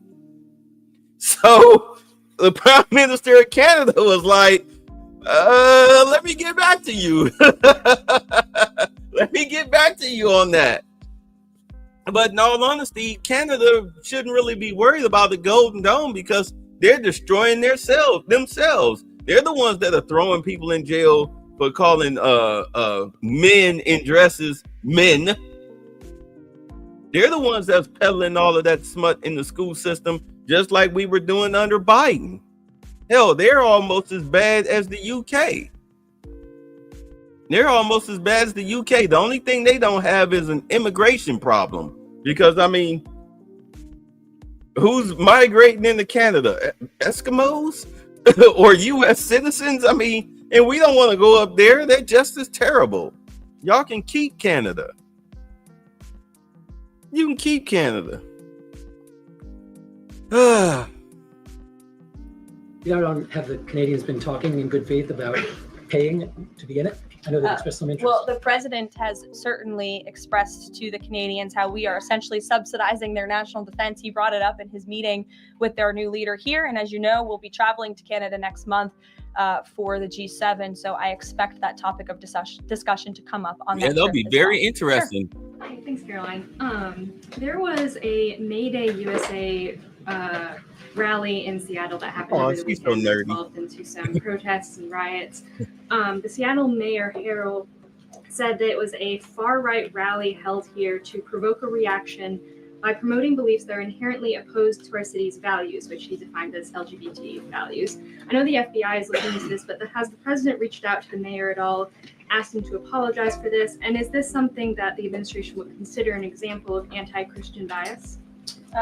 I'm not What? aware of that case. I know the FBI is looking into it, but I'm not aware of the any phone calls the president may or may not have made to the mayor of that city. And then on Doge, we know that Elon Musk is leaving. Do you have an updated leadership structure for who is leading the group? Is Russ Vought involved? And what is its new mission now, if any? Well, the entire cabinet is involved, and I spoke to the president about it this morning, and the entire cabinet understands the need to cut government waste, fraud, and abuse, and each cabinet secretary at their respective agencies is committed to that. That's why they were working hand in hand with Elon Musk, and they'll continue to work with the respective Doge employees who have onboarded as political appointees at all of these agencies. So surely the mission of Doge will continue, and many Doge employees are now political appointees and employees of our government, and to the best of my knowledge, all of them intend to stay and continue this important work. Is there a Doge leader taking the place of Mr. Musk? Well, again, the Doge leaders are each and every member of the president's cabinet and the president himself, who is wholeheartedly committed to cutting waste, fraud, and abuse from our government. You guys do understand that Doge, basically what Doge did, which is a government agency undertaken by Obama, they are, and all they did was balance the budget. In so many words, they're like, okay, you need to cut this, cut that, keep that, cut that, keep that. Where did this money go? Basically, it's like they just did an audit. In all honesty, they did an audit. Doge is an audit. It's a government audit. And Elon was not the head of Doge. Some white woman that walks with a cane, like they took a picture of her. Elon was carrying her bag. She's actually the head of Doge. Elon was just the face, his team. He brought his team in to do the work that needed to be done, because in all honesty, you couldn't trust anybody in government to do it. So now that the work has been done, it's now up to people like, Pete Hegseth and Marco Rubio and all of them in order to keep a balance of their books. That's all it is. Just keep tabs on the money. That's your job. I shouldn't have to hire somebody from the outside to come in and do something that you should have been doing all along. Just crazy. Michael. Caroline, there's conflicting reports out of the Middle East right now. Saudi television network Al Arabia is saying that Israel and Hamas have agreed to a 60-day ceasefire. Sources with Hamas are saying that has not been agreed to. If and when I was just giving the cameraman some props. Something from President Trump. Seen that? As I said earlier, yes, indeed. If there is an announcement to be made, it will come from the White House, the president, myself, or Special Envoy Witkoff. Caroline, one big beautiful bill. The president says he's not happy with all aspects of it. What changes? Susie Wild, yeah, that's her. Can this bill be both big and beautiful? It is a one big beautiful bill, as the name rings true. And the president, as I said, is currently working with his friends in the Senate who have some recommendations for the bill. Those negotiations and discussions are continuing, but the president's ultimate priority is to get this bill back to his desk for signature. And the president's priorities in this bill are non-negotiable in terms of the tax priorities he wants to see and the large tax cuts in the border investments that are currently in this bill. He is not going to allow them to go away for the American people. Sure, go ahead. Yes, I wanted to ask you about, has the president spoken to any of these foreign leaders about these agreements that have been reached, specifically the case of the United Kingdom that already has an agreement in place after this decision of the court in New York? Has the president talked to foreign leaders about what? About the court decision in New York. Which court decision? The trade court. Oh, the trade court decision. Okay. He did speak to the leader of Japan this morning. And he said that was a very good call and a good discussion. And as I said, the president's cabinet, Secretary Lutnick, Secretary Bessent, and Ambassador Jameson Greer have all been in touch with their counterparts in countries around the world to let them know the United States will still be at the negotiating table. And we still expect countries around the world to treat us fairly. Again, I will just close by saying that how ridiculous it is that we have been ripped off. Our middle class has been hollowed out. Our manufacturing base has left and gone overseas. Jobs have been offshored. And now no court did anything about that. No court did anything about hundreds of thousands of people being put out of work, about thousands of factories being closed down, about our deficits going to dangerous levels, as the New York Times has said. But now a court is trying to stop a president from trying to correct those wrongs of the past. And this administration will continue to do that It's a promise the president made to the American people, and it's a promise they elected him on. We will win this battle in court, and the president will implement his America First trade policies. Thank you, everyone. Is the U.S. Steel situation tomorrow this week? I can tell you the president greatly looks forward to going to Pittsburgh, Pennsylvania, where he will discuss this historic deal and discuss American jobs. Jimmy, he coming to your area. Hope to see you all there. Thanks, guys. Coming to your spot, Jimmy. Put out the honey buns. Get the good plates out the China cabinet. Thank you, Peter. My colleagues with Spectrum News across the country have talked to a ton of small business owners over the last few months who say they're having trouble keeping up with this back and forth for their supply chain, explaining price increases to their customers. What's your message to them right now? How are they supposed to keep businesses normal amidst hourly changes? We're in a point where in this history of this country, if we do not shift structurally to a world where the world treats us fairly, we will never have this opportunity again. And a lot of this back and forth is the result of the Democrats working with the globalist rhino Wall Street people to try to stop the Trump agenda, whether it's at the border or whether it's on trade. But we're going to move forward, and we're going to get to a place where we're going to have more factories, more jobs. We've already had trillions of dollars of investment. I mean, I don't think any of you can deny that these Trump policies are working to attract trillions of dollars of investment, and that we are moving to onshoring our facilities, and that's what we got to keep doing. I take two. Yes, ma'am. Just on the back and forth. So, is your message to small businesses? I think this is the one that I actually wanted to hear. I think so, because I saw a snippet. He went off on the reporters. I think this might be it. To the markets that are watching this news, the back and forth of the on and off again tariffs, the rulings, is that these tariffs are going to go into effect regardless, and that the administration will find a way to get it done. I think that's a fair assessment. And look, I think that one of the other themes that I would ask every one of you when you talk about your stories and write them is this: you cannot simply write about tariffs within the context of just tariffs alone. You have to look at the broader issue of how we're going about policy. I had an op-ed yesterday in The Hill, which I would urge everybody to read and report on, which basically talks about how the Congressional Budget Office, when they scored the bill, came out with an estimate of GDP growth of 1.7%. And they said that we were going to have a nearly $4 trillion addition to the deficit. And it's dead wrong. When you look at the CBO's history for the 2017 Tax Cut Act, they did the same thing. They understated growth by a full percentage point, understated revenues accordingly. When you add those revenues, we expect at least a percentage point of growth more than the CBO projects. That's over $2 trillion.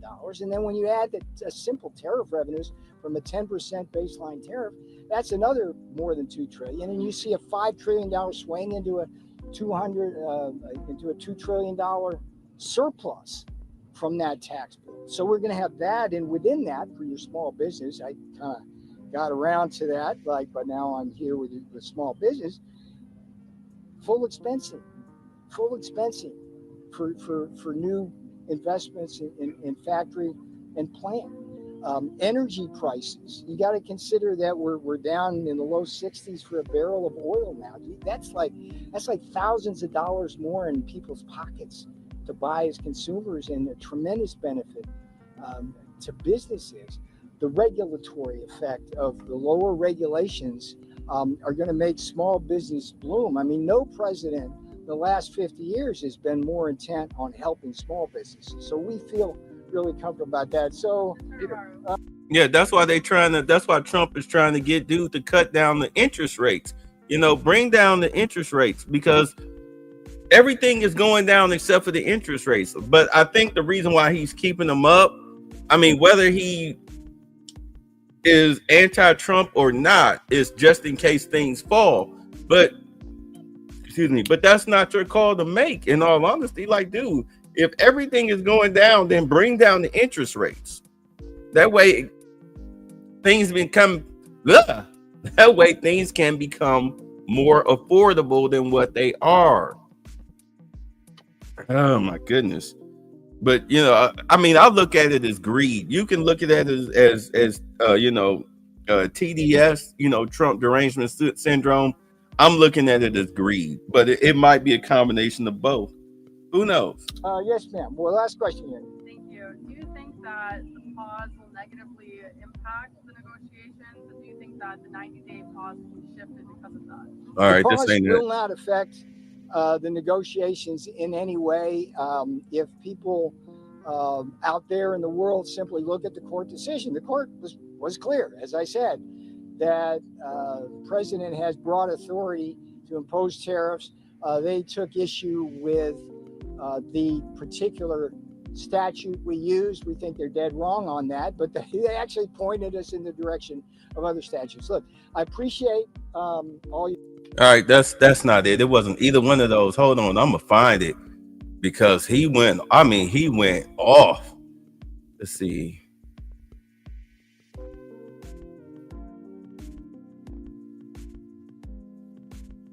Is this it? Hold on, let me see. Right. All right. Who are at the heart. It actually is related to that. How This news, the back and forth of the on and off again tariff. energy price, the jobs offshore. No, that ain't it. I want to get to that. I want to show that to y'all. Post haste. Let me see here. I know I laugh. People like, oh, you be watching Fox News. Like, no, Forbes.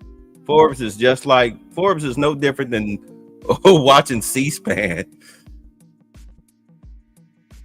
Like, they don't have reporters. Let's see, hold on.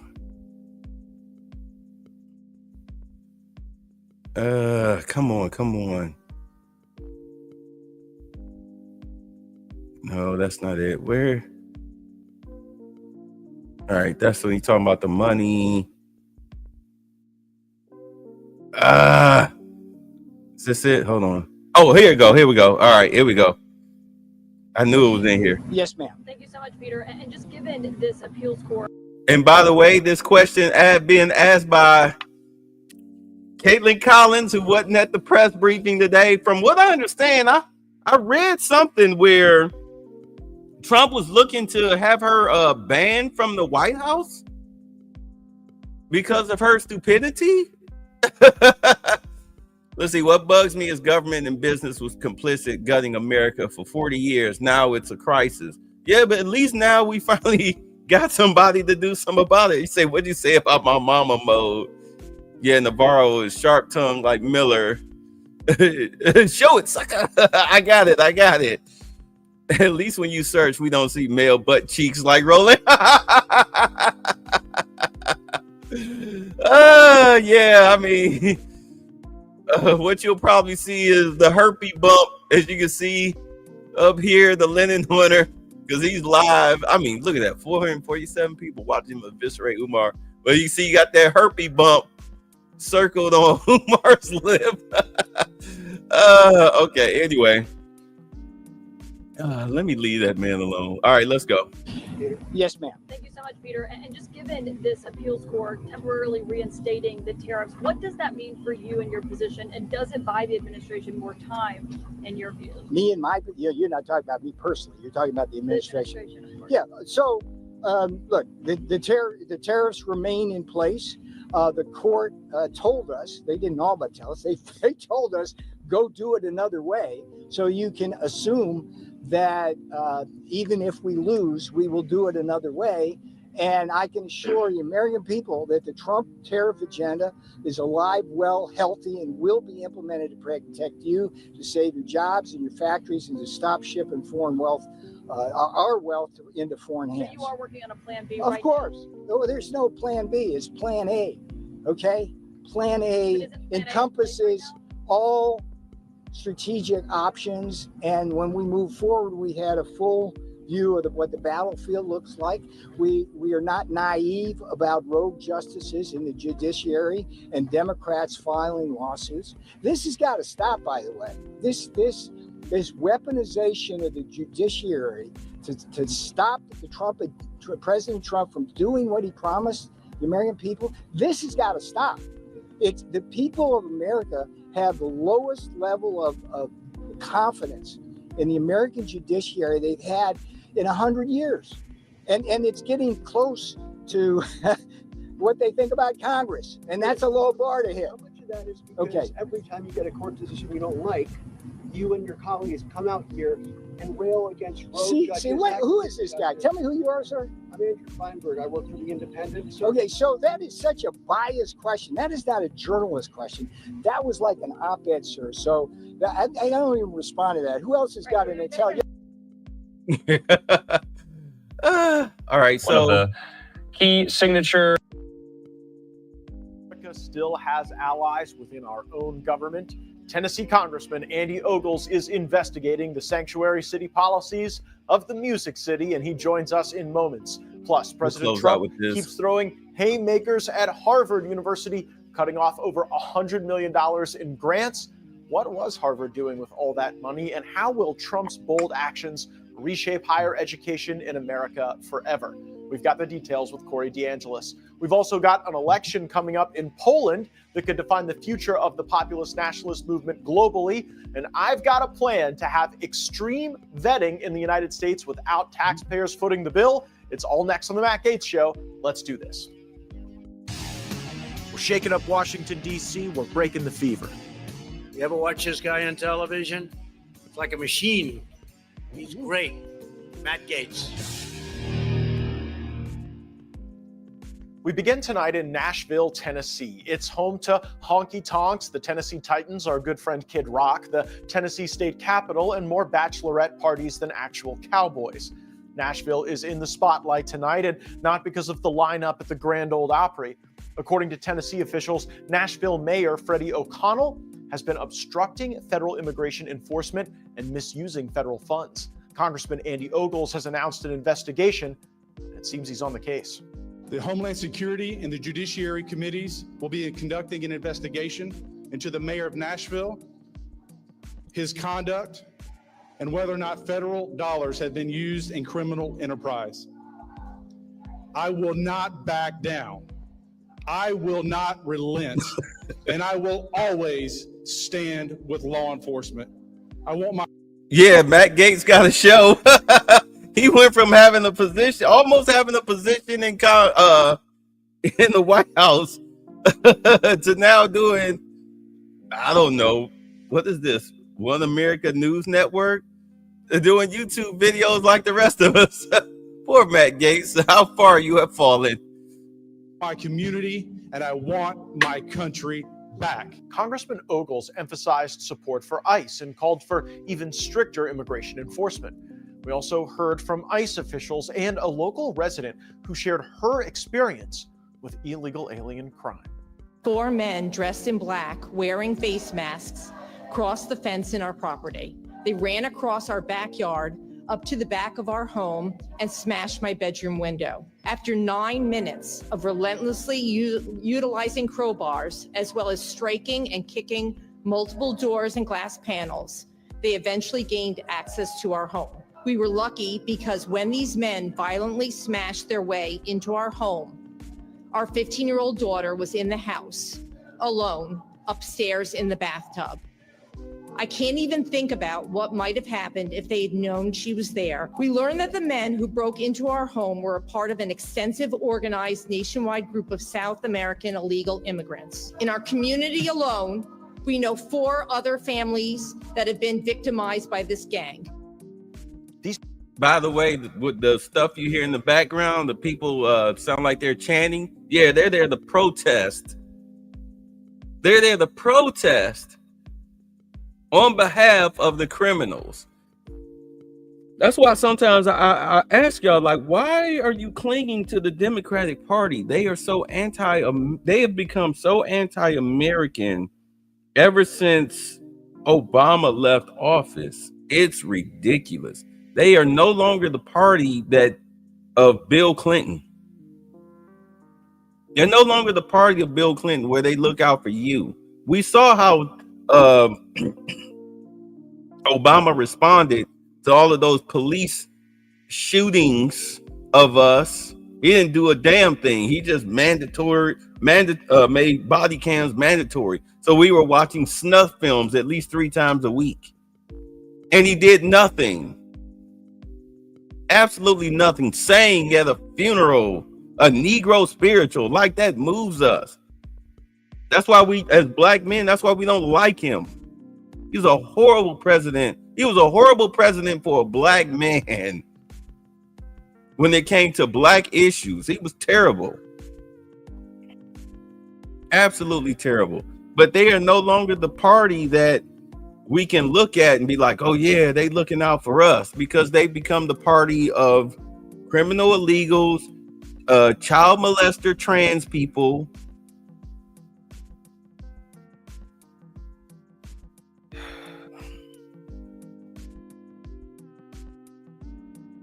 And stealing government money. They become the party of criminals.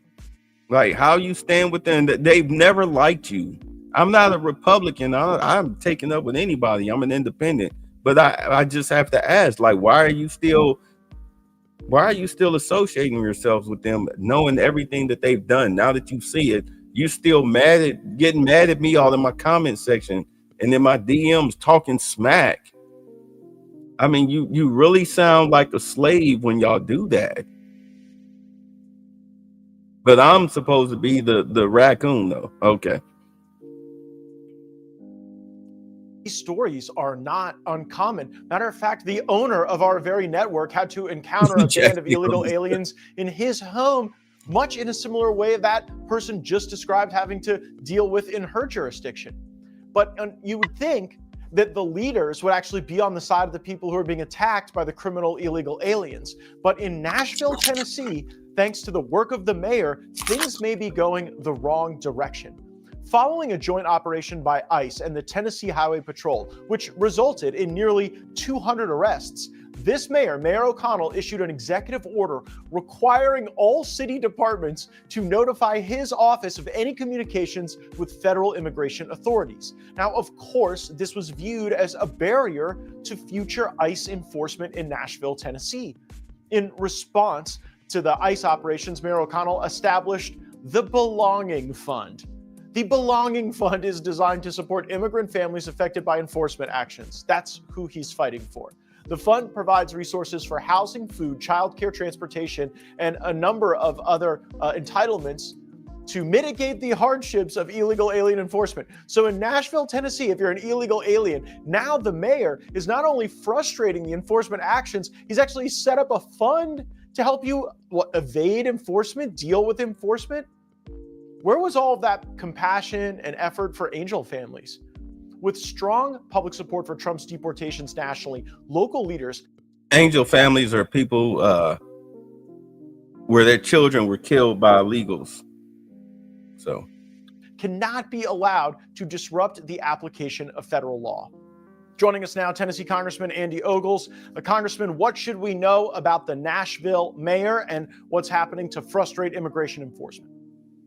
Well, Matt, there's been a lot unfolding over the last few days, but then it's gotten even worse today. So to back up, we've had the Mayor O'Connell, mayor of Nashville, issuing an executive order requiring local law enforcement to report any activity with the federal law enforcement. And there's a community oversight board over Metro Police Department. And the mayor was encouraging citizens to file complaints against local law enforcement if, again, they cooperated with federal law enforcement. So keep in mind, Nashville has become a destination, a hub for illegal immigration, for drug smuggling, and for human trafficking. And you've got the city mayor of Nashville who's really literally trying to obstruct ICE in their ability to do their job. And then today we found, going through the Metro Nashville website, literally they are posting the activity of ICE for the public to see, including the agents' names. And so now you have the city mayor doxing federal law enforcement. And,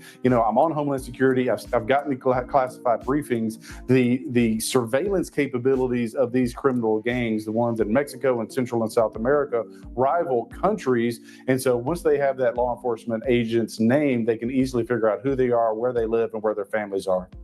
I guess the question is, That's at what wild. point does the Nashville mayor go from work in the mayoral office to literal obstruction of justice? I mean, we saw when a judge was physically moving an illegal immigrant through the courtroom that ICE authorities believed that was obstructing a federal enforcement action. If you've got a mayor who's doxing the ICE agents, who is doing sort of the bureaucratic version of a blockade, at what point does the federal government need to investigate that from either a criminal or a civil violation of federal law?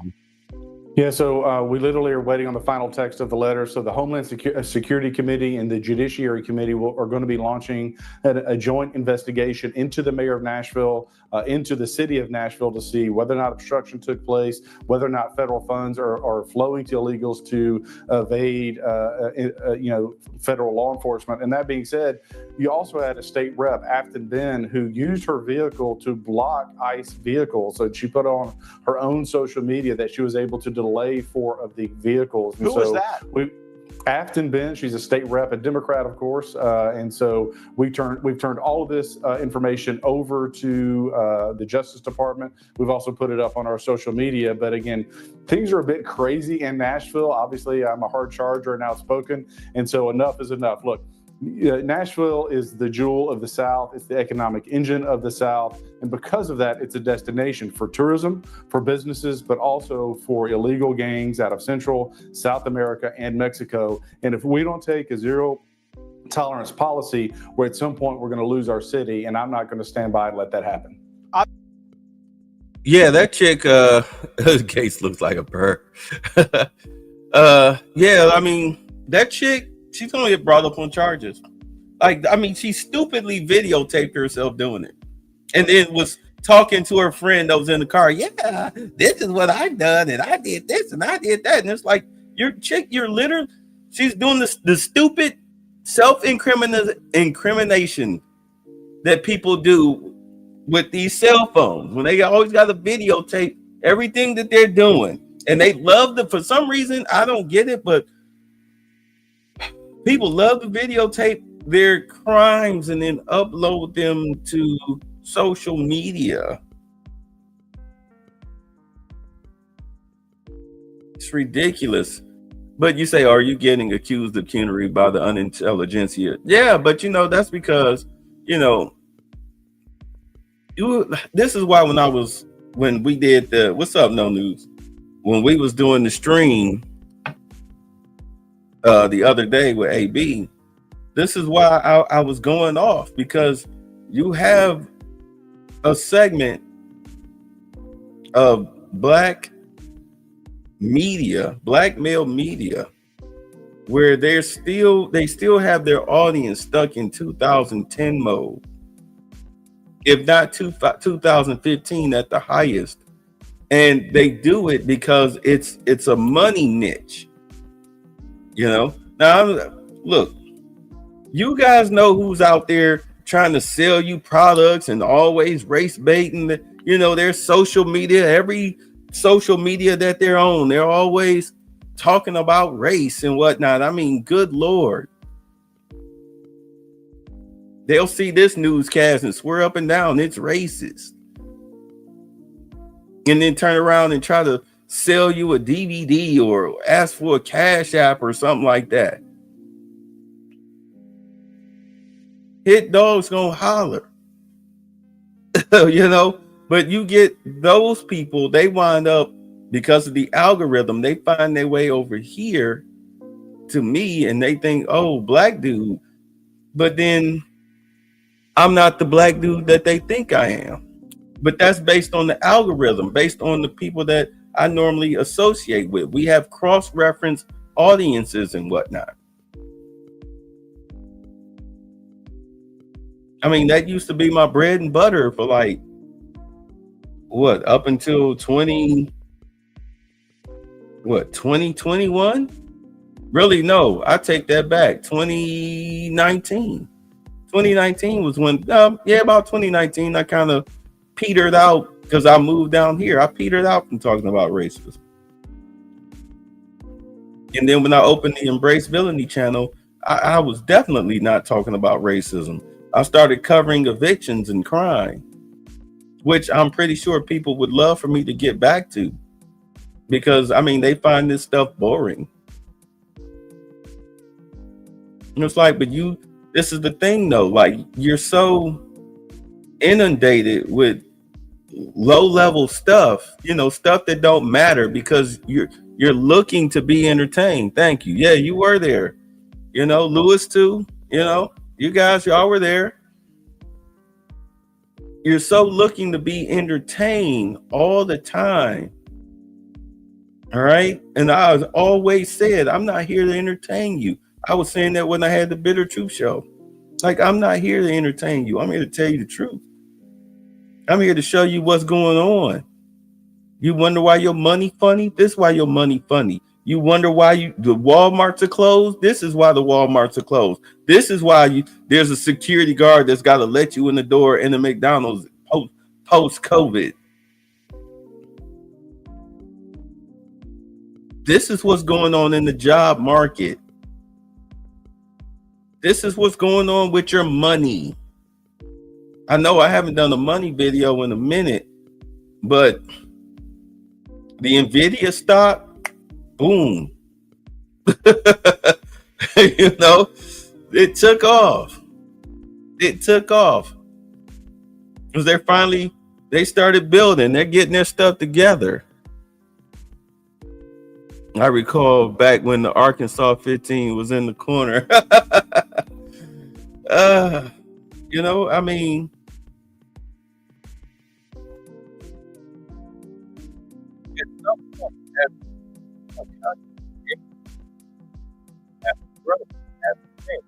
why do you think a lot of the dudes that used to do all of the black women bad material, you see that a lot of them have phased that out, and now, I mean, they kind of still do it, but they lump it in with what's going on with the White House. Like now, their big thing, they're talking about the Section 8. They're talking about the women getting fired from their jobs. They're talking about the food stamps.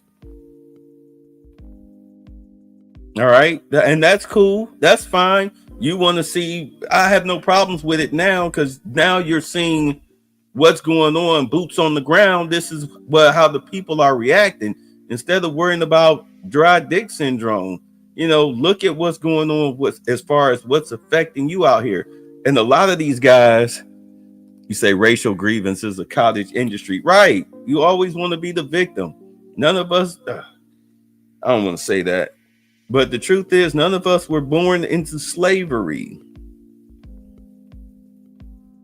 None of us were born into slavery. And it's great that we know that history. Thank God we weren't born into slavery. Yeah, 2 years ago. And I'm still covering it. But it's like, with everything that's going on now, especially with this administration and the next administration, because Democrats ain't winning shit. All right. Ain't winning no White House. With who? AOC? You think these policies aren't going to continue? They're moving or have moved into a merit-based society. They're cutting off the handouts. I guess that's racist. It's racist that you got to get your fat ass up and get a job, huh? It's funny how you'll call white people racist, but you'll take those government subsidies, though, won't you? You'll sit on your ass eating Cheetos all day. Can't do that. Food stamps, cut off junk food and sodas. Once they watch out for Pennsylvania Governor Shapiro, he would be a strong candidate, but he's not going to make it. Not this go round. Not in 2028. Not in 2028. Too many people are liking what's going on. If anything, they were saying that Rubio and JD Vance, Rubio and Vance will go head to head. They were talking about them two going head to head as far as, trying to get the Republican nomination to go for president. Yeah. So because Marco Rubio, like back in 2015, when Trump first ran, Marco Rubio was his opponent. Remember that? I mean, he went more at what is that guy's name? Jeb Bush. He went after Jeb Bush. Trump was like, He was body shotting Jeb Bush on that stage. Jeb Bush a few times looked like he wanted to run up on Trump with that finger low. Look at here. But he had to restrain himself. Yeah, little Marco. Yeah, that's where it came from. Mark Rubio was on that stage. And Trump whipped all of them. He whipped all of them. But, you know, Marco Rubio, they were saying that his ideology and thinking has changed ever since Trump took office. So he's a strong candidate to go up against J.D. Vance. But I mean, but in all honesty, it's Vance's job to lose. With everything that he's been doing internationally, it's his job to lose. So, say Keisha down bad. Yeah. I mean, for those of us that remember Kevin Samuel's words, winter is coming. Well, winter is here, sister. Winter is here. And I said this, like, you're not going to be able to browbeat women with these microphones into acting right. It has to come through government legislation. You have to legislate it out. You have to legislate it out. I can't wait until they make mandatory DNA testing, the welfare reform that's coming. To where just like they're going to do it just like they're doing it with Social Security. If you're, infirm, mentally or physically, handicapped, and if you're elderly, then it's your priority number one. But everybody else, you've got limitations.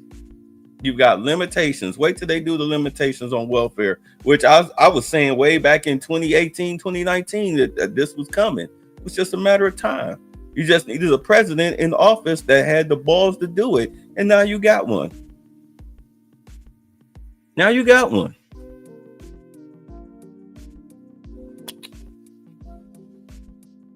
it's going to be tough for them. But, what are they going to do? Vote the Republicans out of office? You vote Democrat at a 92 female and 77% male at that rate, and you got smoked. You got smoked in the election. Little fake black Kamala couldn't do y'all votes did absolutely nothing. If anything, y'all just made it not look as bad as it really was. Because it was bad. She got destroyed. Let's be honest, she got destroyed. You turn all the swing states. Get the hell out of here. California looking to go red. New York is turning red. Chicago is definitely turning red because of Brandon Johnson. Piss poor leadership is destroying these Democratic strongholds. Hakeem Jeffries can get up here and try to dodge the question about Biden, talking about, well, we won this seat. Like, dude, those are Democratic strongholds. Of course you're going to win them. Like, nobody cares. What's going to happen where it really comes down to is the midterms and then, of course, the presidential election. But yeah, these chicks, you've been living off the government's teat too long, which destroyed what was the black community. I mean, sure, these chicks were always looking to jump ship anyway. You say not unlike Walter Mondale. Yeah. These chicks were always... You call him Timu Obama. Yeah, like he's a joke. What's going to happen if they get charged, if they get arrested? You'll find out. What's going to happen? Oh, you'll find out. Well, we found out, and you didn't do a jack. You couldn't do. You can't do anything but sit there and just talk tough in front of a podium. You are powerless. If anything, you might be up on charges for hiding Biden's incompetence. Incognizance. Yeah, whatever. Yeah, but he might be in trouble. He might be on the hook for that. Him, Chuck Schumer, and Nancy Pelosi. That's why they keep all three of them talking about, oh, we want to move forward. We're looking forward. No, you need to be held accountable for that. You're gonna void all those auto pen signatures. They're gonna void all that. they might turn around and void a lot of the stuff that Biden did after 2022 that he signed, which means that Hunter Biden's pardon might be vacated. Do you understand? There's some, I mean, I never thought a day in my life I would see the government be so effective since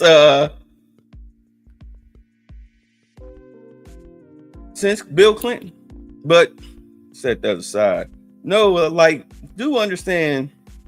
Okay, so let me throw the prediction out here as far as how these women, most particularly Black, are going to respond to this whole situation with Social Security, food stamps, and possibly the changes in welfare. More than likely, if mandatory DNA testing happens, they will use that, because this is whole math. They'll use that to run to the courts to throw you on child support, whether you have a job or not. They're going to try to find a way. All right. But once these chicks realize that, some guy that doesn't have a job, I mean, they already know you can't put them on child support. And if you add anybody else, that's paternity fraud. You go to jail for that. Welfare will no longer sustain you. Section 8 will no longer sustain you. I know Trump has said that he's paying women $5,000 to have a baby. But this is what's going on. $5,000 for a baby. They're cutting for welfare. Keisha's raised thug monsters. Yes, they're looking to cut the dependent age from 18 to 7. Do you hear me? So you don't sit on, let's say you're right now you're on welfare. You don't get to sit on welfare for 18 years before you lose those certain benefits that came with you having a child. This is why a lot of women over the age of 40 find themselves homeless, because the benefits have run out. The benefits have run out. And financial illiteracy is what kills us. So, or a segment of us. So now that they're going to give you the $5,000 to have the baby, your benefits will only last until the child is 7, because there's going to be jobs in this country. You only get 2 years on Section 8. So after year 2, you really got to do something. More than likely, these chicks are going to be on welfare. If they change welfare, and it's coming, if they change it to match Social Security, or they change it to match the 7 years, then we'll see what happens. Oh, yeah, you say, in Michigan, a woman can name any man the father and obtain child support. Dude got served in jail and was fined for being delinquent. Crazy, dim state. Yeah, but don't worry. All of that is going to change. All of that is going to change. You'll be able to sue and get your money back and have that woman prosecuted. All of that is changing real quick. If they make the welfare last for 7 years until the child is off the benefits, or they do it for 2 years, like they do with Social Security, you should probably get the voucher for childcare. All right. What is that? Article, not Article 22. What is it that the women, y'all know this stuff. I don't. What is it, the social program? Was it Title 22, where the government pays for your daycare or whatever? They might extend that. That might be the benefit that you keep up until the kid is maybe 5-6 years old. All right. They might actually do something with WIC, with WIC and SNAP or whatnot. So they'll keep it like that. Say now Michigan is a Republican state. Yeah, they fallen in line. All of that cuts off. So these chicks, either you better get pregnant by a baby daddy with a job, baby daddy with a job, or for the women who are getting pregnant, I have Maury Povich on the have Maury Povich as the DNA czar. Man, his show would go through the roof. It would be a primetime special. It would be you had to move it to 8 p.m. You are not the father.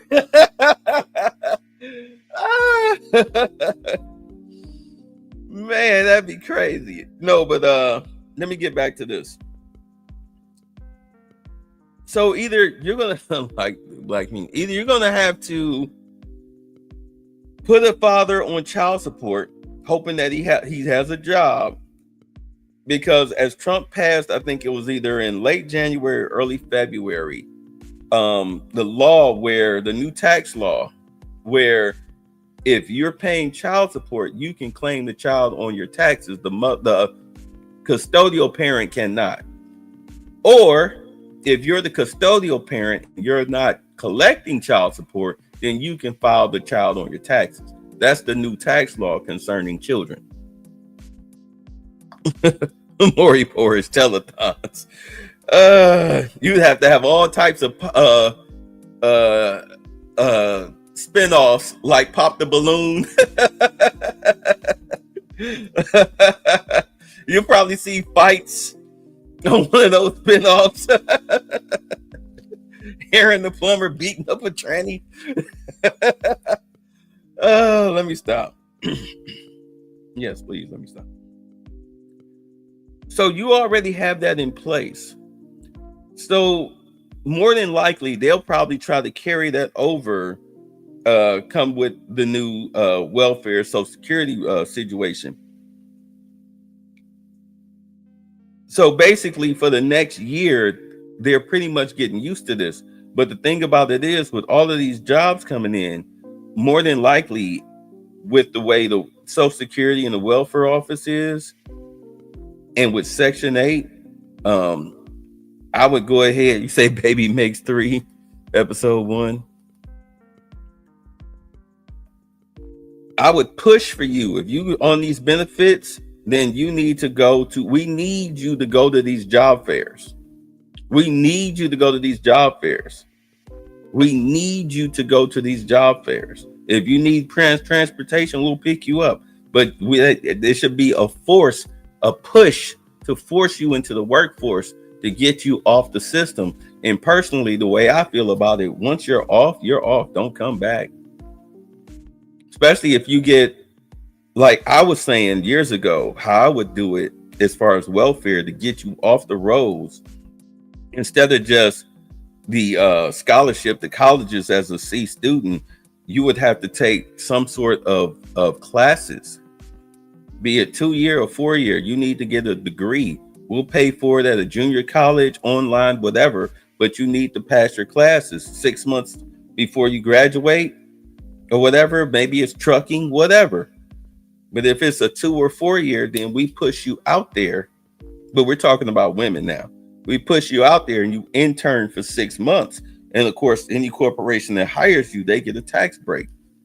You know, them billionaires that got the Democrats all in a tizzy. You get a tax break for hiring these people, just like you got a tax break for hiring women.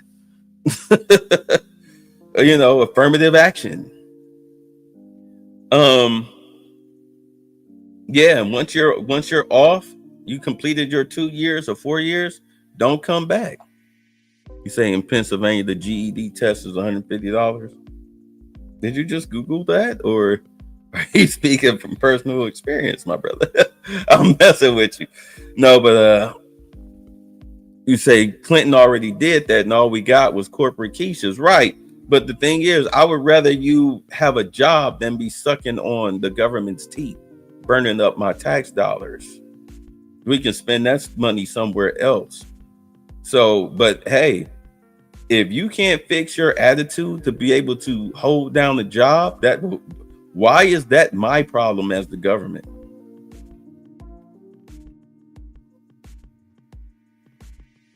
You know, this, I mean, let's be honest, this presidency is a true FAFO. It's a true FAFO. Yeah, people that don't like that I talk about it. Oh, you kissing Trump's ass. No, I'm not. I'm showing you what the hell is going on. And I'm liking it. How are you not liking thousands of jobs pouring into this country if you're under the age of or whatever age you're in? Let's say you're around my age. You're 53. You're working at a job.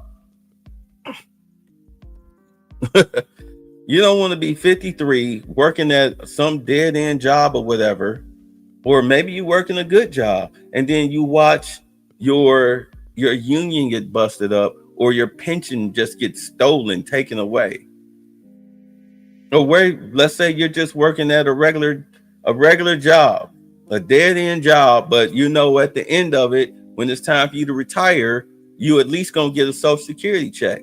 Do you want to get a Social Security check that's going to pay your bills? Or do you want a Social Security check where you're going to have to go out here and be somebody's greeter or floor sweeper or whatnot in order to at least be able to buy food, and not like the good stuff that you're buying now?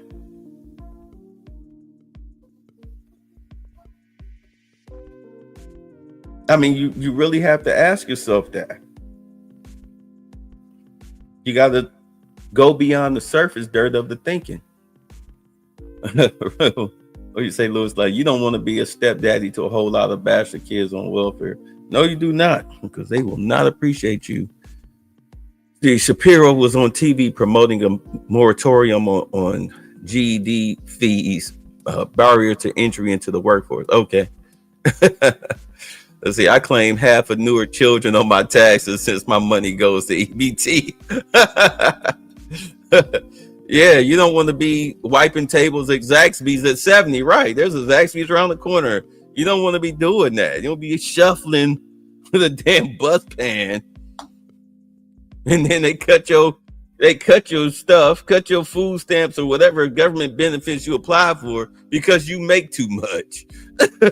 Like, what?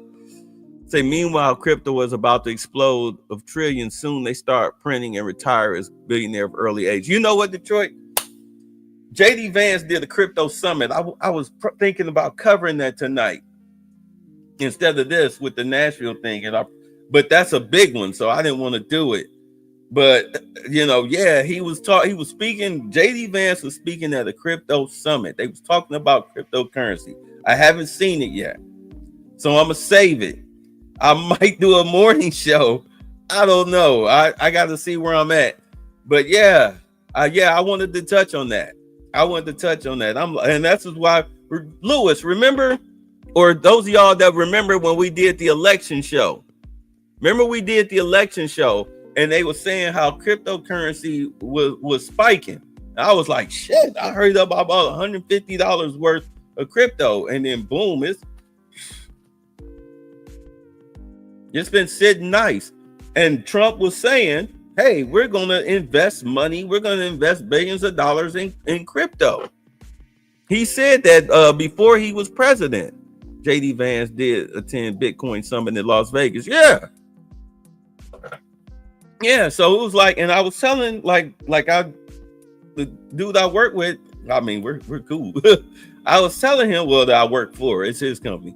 But I told him this months ago. I said, dude, I hope you dump money. Like, you got money in Bitcoin? He was like, yeah.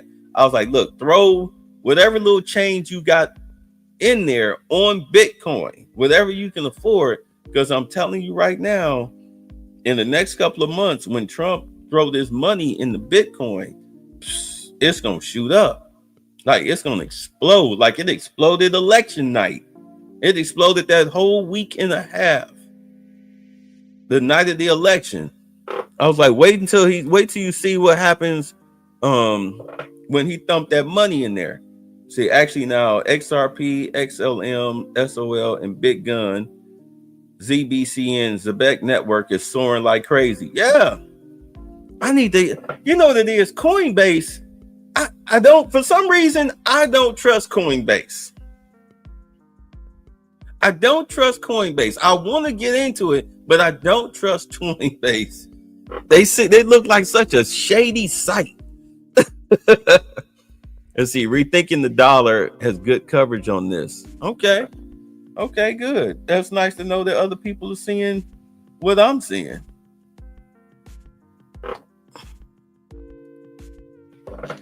Yeah, I mean, I might mess with Coinbase, but I might open another bank account and mess with them. They look like they look like they were gonna do what Democrats were afraid Elon Musk was gonna do. He's gonna steal my $14.82 out of my checking account. They come across like one of those type of sites. That's why with TikTok, I use my Venmo card when I deal with TikTok. Like, that's the only card that's on there is my Venmo because of the Chinese spy app. Like, please, like, that shit, you can't go no further than that card. So we'll see. All right, let's see here. What done happened now? Oh, former New York Police Department Commissioner Bernard Kerik, he died, 69. But yeah, breaking, multiple high-profile celebrities are reportedly luring up, worried they might be called to testify in the Diddy trafficking trial.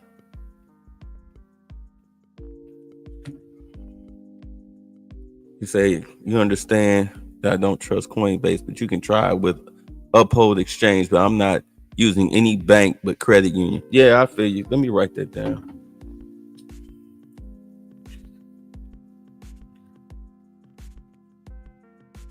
Uphold Exchange. Okay.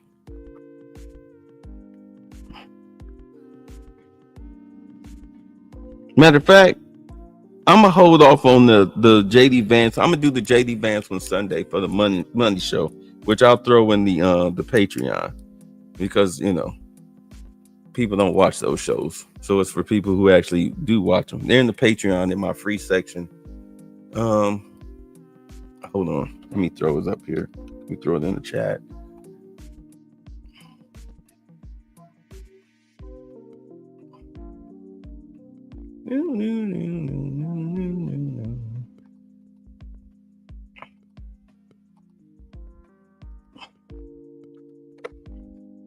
Oops, there you go. Yeah, that's my Patreon. You can subscribe there. I got a free subscription. I don't really put no I gotta start updating it though with some of these crime videos. I've downloaded them, I just haven't uploaded them to my Patreon. But all right, y'all, I'm 17 minutes over the thing. Let's get the hell up out of here. But y'all be safe. Keep looking. We're gonna see some good stuff going on. The Zebek Network is powerhouse of payroll for Ripple Network. Okay, let's go. Catch y'all tomorrow.